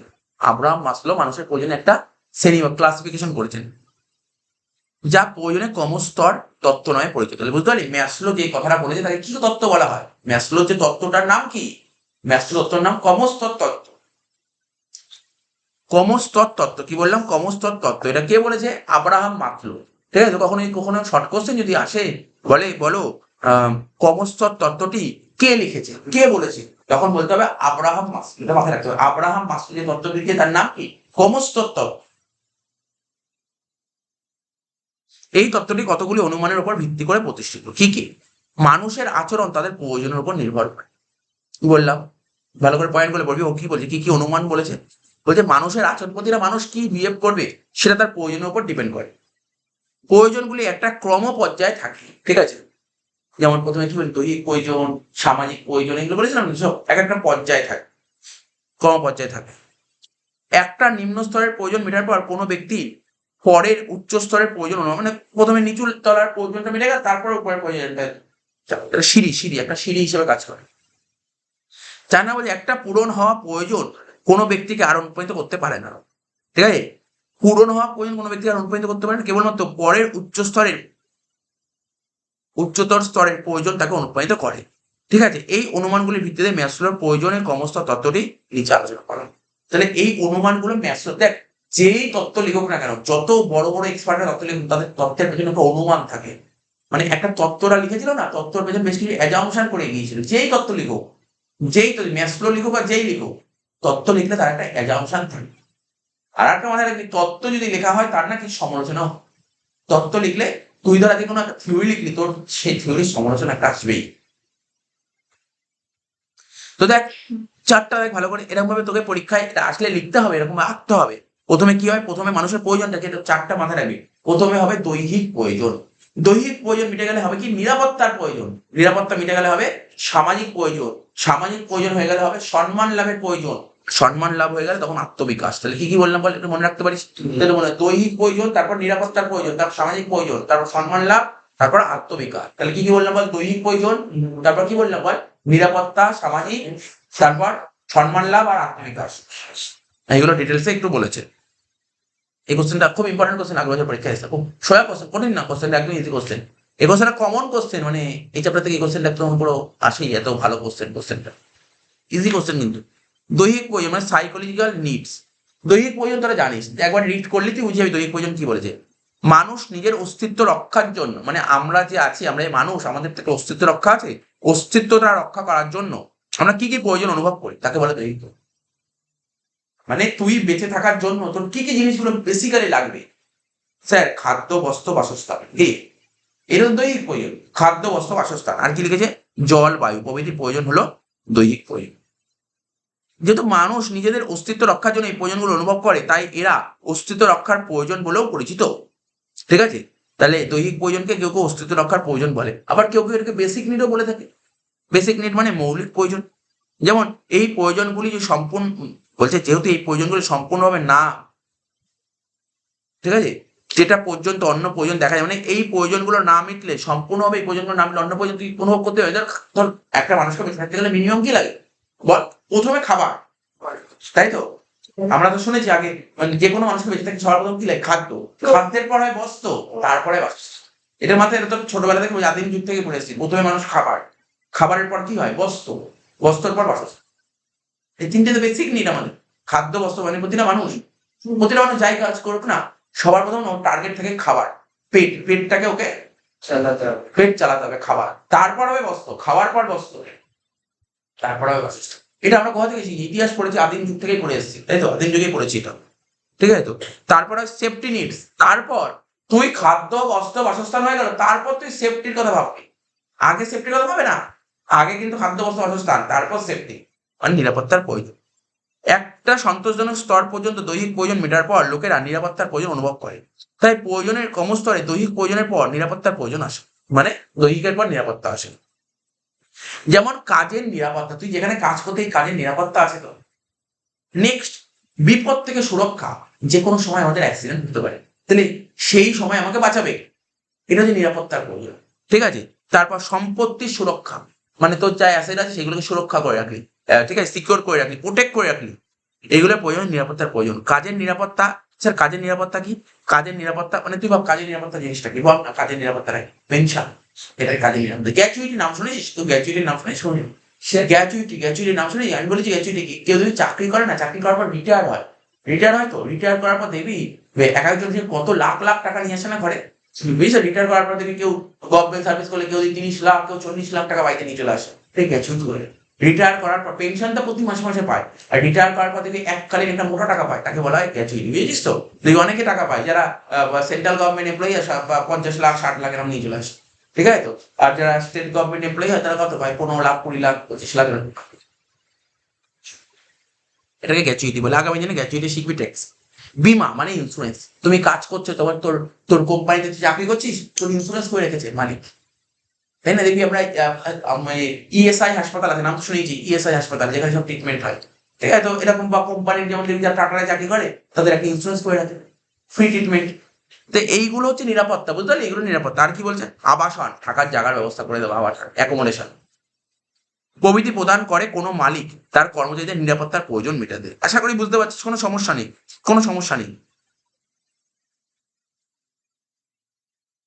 তারপরে সোশ্যাল নিড, সোশ্যাল নিড জিনিসটা তাহলে কি বুঝতে পারলি? প্রথমে তুই নর্মাল ভাব, নর্মাল প্রথমে কি দরকার আমাদের? দৈহিক প্রয়োজন, মানে বেসিক, একদম বেসিক নিড। তারপর কি দরকার? নিরাপত্তা, সেফটি, সেফটি হয়ে গেলে দরকার সোশ্যাল নিড। সোশ্যাল নিড কি? মানুষ হলো সামাজিক জীব, মানে আমরা তো মানুষ, আমরা হচ্ছে হিউম্যান, আমরা হচ্ছে সামাজিক জীব, যে বিচ্ছিন্নভাবে একাকী বাঁচতে পছন্দ করে না, যে মানে আমরা কখনোই একা বাঁচতে পছন্দ করি না, ঠিক আছে তো। সে অন্যকে ভালোবাসতে পছন্দ করে, ঠিক আছে তো, সে অন্যকে ভালোবাসতে পছন্দ করে এবং অন্যের কাছ থেকে ভালোবাসা পেতে চায়, ঠিক আছে তো। সে অন্যকে ভালোবাসতে পছন্দ করে এবং অন্যের থেকে ভালোবাসা পেতে চায়। এজন্য লোকেরা সামাজিক প্রয়োজন বলতে ভালোবাসা বোঝায়, স্নেহ বোঝায়, ঠিক আছে, তারপর তোমার বন্ধুত্ব বোঝায়, সামাজিক স্বীকৃতি প্রভৃতির প্রয়োজন বোঝায়। এই প্রয়োজনগুলি মেটানোর জন্য লোকেরা পরিবার, আত্মীয়, বন্ধু বান্ধব, ক্লাব, সমিতি প্রভৃতি সৃষ্টি করে, ঠিক আছে। তা এইগুলো হচ্ছে কি? সামাজিক। বুঝতে পারলি তো? নিশ্চয়ই দেখ কথা ইজি লেখা, টাফ লেখা, সুন্দর ইজি ইজি লেখা, এমনি পড়লেই তোরা বুঝিয়ে যাবি। এস্টিম নিডস মানে হচ্ছে সম্মান লাভের প্রয়োজন। উপরে যে তিনটে প্রয়োজন, এই তিনটে প্রয়োজন যখনই মিটে যায় তখন লোকেরা সম্মান লাভের প্রয়োজন মনে করে। সম্মান, আত্মবিশ্বাস, কনফিডেন্ট, ঠিক আছে তো। তারপর আত্মসম্মান, ঠিক আছে তো। তারপরে ব্যক্তিগত যোগ্যতার অনুভূতি, স্বীকৃতি লাভের অনুভূতি প্রভৃতি বিষয়গুলি সম্মান লাভের প্রয়োজনের সঙ্গে সংশ্লিষ্ট, ঠিক আছে তো। আত্মসম্মান, এই নামগুলো তোকে যখন লিখবি না পরীক্ষায় লিখতে হবে এগুলো। আত্মসম্মান, আত্মবিশ্বাস, তারপর কি লেখা আছে? ব্যক্তিগত যোগ্যতার অনুভূতি, তারপর স্বীকৃতি লাভের অনুভূতি, এগুলো হচ্ছে সম্মান লাভের প্রয়োজনের সঙ্গে সংশ্লিষ্ট। বলছে সেলফ অ্যাকচুয়ালাইজেশন নিডস মানে আত্মবিকাশের প্রয়োজন। বলছে আত্মবিকাশের প্রয়োজন বলতে ব্যক্তিগত প্রতিভা বিকাশের আকাঙ্ক্ষাকে বোঝায়। এই প্রয়োজনগুলি হলো মনস্তাত্ত্বিক ও অসীম, কারণ বিকাশের কোনো সীমা থাকে না। এবার তোকে বলেছিলাম, বারবার বলেছিলাম, যে যাই লিখুক না কেন তার তো ক্রিটিসাইজ হবে, ক্রিটিসাইজ হবেই, তাই সমালোচনা বেরিয়ে এসছে। ম্যাসলো তত্ত্বকে 3 ভাবে সমালোচনা করা হয়েছে। ম্যাসলো কর্মীদের কাজ সম্পর্কিত প্রয়োজনগুলি বিবেচনা করেন। ম্যাসলো কি করেছে? সব করেছে, কর্মীরা যে কি সমস্ত কাজ করবে না সেইগুলোকেই বিবেচনা করেন, ঠিক আছে তো। তিনি কেবলমাত্র তাদের সাধারণ মানে ও কর্মীদের প্রয়োজনের উপর দৃষ্টিপাত করেছে, ওরা কি কাজ করে তার উপর দৃষ্টিপাত করে।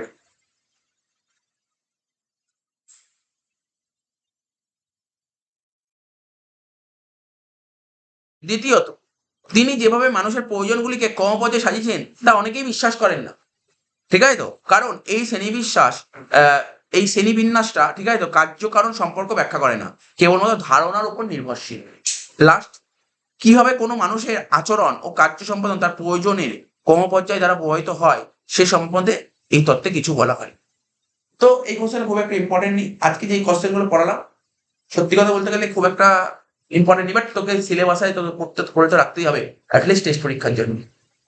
টেস্ট পরীক্ষার জন্য তোকে পড়ে রাখতেই হবে, ঠিক আছে? দেখা গেলো টেস্ট পরীক্ষায় আর ম্যাথসগুলো দিয়ে দিল, তুই তো বলতে পারবি না স্যার আগের বার ম্যাথসটা চলে এসছে এবার দিল কেন? তোকে টেস্ট পরীক্ষার জন্য টেস্টে না তোকে সব করতে হবে, টেস্টের জন্য সব করতে হবে। তো দেখ পরের দিন আমাদের চ্যাপ্টার শেষ হয়ে গেছে, পরের দিন চ্যাপ্টার শেষ হয়ে গেছে।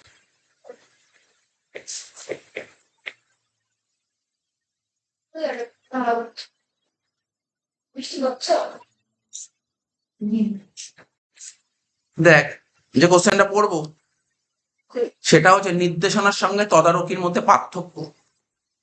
তো নির্দেশনা কাকে বলে আগেই বলা আছে, তো আরেকবার বলে দিই নির্দেশনা কাকে বলে।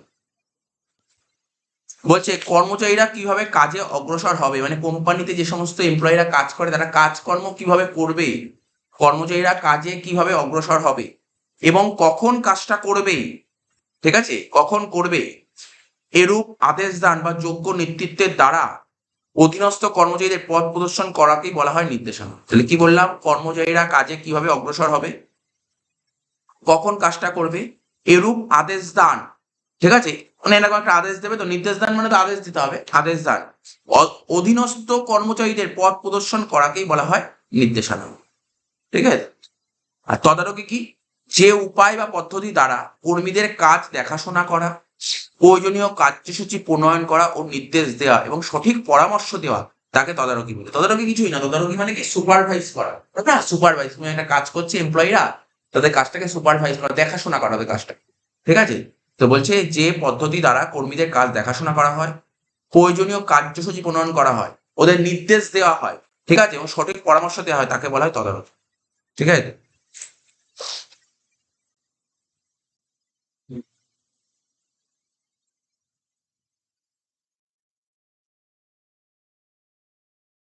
নেক্সট বলে স্তর। নির্দেশনাটা কি, ব্যবস্থাপনা উচ্চ স্তর থেকে আসে, নির্দেশনা কোন স্তর থেকে আসে, উচ্চ স্তর থেকে নির্দেশনা আসে। আর তদারকি, তদারকির কাজে নিম্ন স্তরের ব্যবস্থাপনা সম্পন্ন হয়, ঠিক আছে, নিম্ন স্তরের ব্যবস্থা, তাহলে বুঝতে হবে নির্দেশনা স্তর কোন স্তরের পয়েন্ট যদি বলি, নির্দেশনা ব্যবস্থাপনা উচ্চ স্তর থেকে আসে, ঠিক আছে, নির্দেশনা কোন স্তর থেকে আসে, ব্যবস্থাপনা উচ্চ স্তর থেকে আসে। আর যদি তদারকি সুপারভাইজারের কথা বলি, তত্ত্বাবধানের কাজ মানে সুপারভাইজারের কাজ, ঠিক আছে, নিম্ন স্তরের ব্যবস্থাপনা সম্পন্ন হয়। কাজের প্রকৃতি, নির্দেশনা হলো একটা কার্যনির্বাহী কাজ, ঠিক আছে, আর এটা অবক্ষেপণমূলক কাজ। এবার তোকে মাথায় রাখতে হবে, এরপরে তোকে মাথায় রাখতে হবে তিনটে পয়েন্ট বললাম, কি কি বললাম, সংজ্ঞা, স্তর, ঠিক আছে তো। আচ্ছা এবার যদি বলা হয় যে আমি উদ্দেশ্য বলবো, উদ্দেশ্য, নির্দেশনার উদ্দেশ্যটা কি, এর উদ্দেশ্য হলো সাংগঠনিক লক্ষ্য পূরণ করা, সংগঠনের যে লক্ষ্য আছে সেই পূরণের প্রতি সমস্ত কর্মীদের যে কাজকর্ম তাদের পরিচালনাটাকে সুনিশ্চিত করা, এটা হচ্ছে নির্দেশনের উদ্দেশ্য। আর তদারকির উদ্দেশ্যটা কি, বলছে পরিকল্পনা ও নির্দেশ অনুযায়ী কাজ সম্পাদন করা। পরিধি, নির্দেশনের পরিধি বিস্তৃত আর তদারকির পরিধি সংকীর্ণ। কারণ নির্দেশনার পরিধি কেন বিস্তৃত, কারণ এখানে পরিদর্শন হয়, অনুপ্রেরণা হয়, নেতৃত্ব জ্ঞাতকরণ সবই এর মধ্যে পড়ে। আর তদারকি নির্দেশ দানের একটা অংশ, তদারকি করা নির্দেশ দানের একটি অংশ।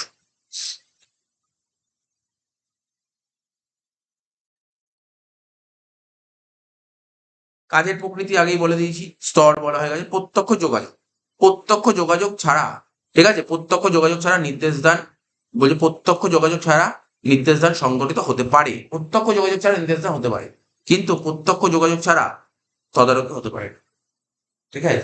এই কোশ্চেনটা চেষ্টা করে দেখে নিবি। তাহলে কি কি পয়েন্ট বললাম আমরা, প্রথমে বলবো কাকে বলে, উদ্দেশ্য বলবো, ঠিক আছে, কাকে বলে, যেমন কাকে বলে বলবো, ঠিক আছে তো, উদ্দেশ্য বলবো, পরিধি বলবো, স্তর বলবো, কাজের প্রকৃতি বলবো, প্রত্যক্ষ যোগ, ছটা পয়েন্টই বলবো, ঠিক আছে, ছটা পয়েন্টই ভালো করে পড়তে হবে। নেক্সট কোশ্চেন, নেক্সট কোশ্চেন কি বলছে, financial and non financial incentive, বলছে আর্থিক ও অনার্থিক প্রণোদনা বলতে কি বলে। প্রণোদনা মানে ইনসেন্টিভ, ফিনান্সিয়াল ইনসেন্টিভ কোনগুলো আর নন ফিনান্সিয়াল ইনসেন্টিভ কোনগুলো, এগুলো এক্সাম্পল জাস্ট পরীক্ষায় দেয়। তো বলছে কি, প্রণোদনা মানে ইনসেন্টিভ, বলতে ইনসেন্টিভ দু রকমের হয়, একটা ফিনান্সিয়াল হয়, একটা নন ফিনান্সিয়াল হয়, ঠিক আছে, যেই ইনসেন্টিভ গুলো কর্মীদের অনুপ্রাণিত করে, মোটিভেট করে, ঠিক আছে। আবার বলছে ইনসেন্টিভ দু ভাগ করে, একটা ফিনান্সিয়াল, নন ফিনান্সিয়াল। ফিনান্সিয়াল ইনসেন্টিভের মধ্যে কি কি পড়ে, স্যালারি, ফিনান্সিয়াল ইনসেন্টিভ, ভাতা মানে অ্যালাউন্সেস, ঠিক আছে? অ্যালাউন্সেস ট্যাক্স স্যালারি করতে গিয়ে পড়েছি অনেক অ্যালাউন্স ছিল, এডুকেশন অ্যালাউন্স ছিল, তো এগুলো ভাতা। হাউজিং অ্যালাউন্স ছিল, মেডিকেল অ্যালাউন্স ছিল, এগুলো ভাতা। ঠিক আছে তো? বেতন, ভাতা, বোনাস, কমিশন, মুনাফার ভাগ, অবসরকালীন সুযোগ সুবিধা, অবসরকালীন রিটায়ার করলে কি কি হয় আগের দিন বলছিলাম, পেনশন, গ্র্যাচুইটি, এইগুলো হচ্ছে সমস্ত ফিনান্সিয়াল ইনসেনটিভ। আর বেতন পুরো প্রভৃতি হলো ফিনান্সিয়াল ইনসেনটিভ, সমস্ত কিছু। আর নন ফিনান্সিয়াল জাস্ট এক্সাম্পল করতে হবে। নন ফিনান্সিয়াল মধ্যে কি কি হয় দেখ, এখানে বলেছে যে সমস্ত ইনসেনটিভ অর্থের মাধ্যমে মাপা যায়, অর্থ দিয়ে মাপা যায় না, যেগুলো অর্থ দিয়ে মাপা যায় তাকে বলে ফিনান্সিয়াল ইনসেনটিভ, যেগুলো অর্থ দিয়ে মাপা যায় না তাকে বলে নন ফিনান্সিয়াল ইনসেনটিভ। যেমন মর্যাদা, তোর একটা স্ট্যাটাস কোম্পানিতে, তোর কাজের নিরাপত্তা, তুই কাজ করছিস কাজটা যাবে না, ঠিক আছে, ভবিষ্যতে উন্নতির সুযোগ থাকে আছে, স্বীকৃতি, এইগুলো হচ্ছে সমস্ত নন ফিনান্সিয়াল ইনসেনটিভ। বলছি ইনসেনটিভ হলো কর্মীদের কাজে অনুপ্রাণিত করার সবচেয়ে গুরুত্বপূর্ণ চাবিকাঠি। এগুলি হলো সাফল্যের পুরস্কার। ঠিক আছে তো? এই পুরস্কার লাভের জন্য কর্মীরা আন্তরিকতার সঙ্গে তাদের কর্তব্য সম্পাদন করতে চেষ্টা করে। ঠিক আছে? তাই তারা ব্যবস্থাপকদের নির্দেশদানের উপর যথাযথ গুরুত্ব। তো এই কোশ্চেন, সুন্দর কোশ্চেন দিয়েছিল, এবার পরীক্ষায় দিয়েছিল, 2020 সালে দিয়েছিল। এটা বলছিল কি, বলছিল আর্থিক ও অনার্থিক প্রণোদনা বলতে কি বোঝো। তাহলে লিখবি প্রণোদনাকে মানে ইনসেন্টিভকে দুই ভাগ করা যায়, একটা financial, non financial. Financial incentive কাকে বলে, ঠিক আছে, যেটা ফিনান্সিয়ালি মাপা যায়। ঠিক আছে? বলে যে সমস্ত ইনসেন্টিভ অর্থের মাধ্যমে পরিমাপ করা যায় তখন তাকে বলে ফিনান্সিয়াল ইনসেন্টিভ। বেশ কিছু উদাহরণ। নন ফিনান্সিয়াল ইনসেন্টিভ কাকে বলে, যে সমস্ত ইনসেন্টিভ অর্থের মাধ্যমে মাপা যায় না তাকে নন ইনসেন্টিভ বলে। ব্যাস এইটুকুই, 2 2 4, কোনো ব্যাপার না। কাকে বলে উদাহরণ, কাকে বলে উদাহরণ, 4 হয়ে গেল। ঠিক আছে? তো এইটুকুই ছিল, তাহলে এই চ্যাপ্টারটা শেষ হয়ে গেল। পরের দিন আমরা সংগঠনটা পড়া স্টার্ট করবো, সংগঠন। ঠিক আছে? অর্গানাইজেশন। নেক্সট।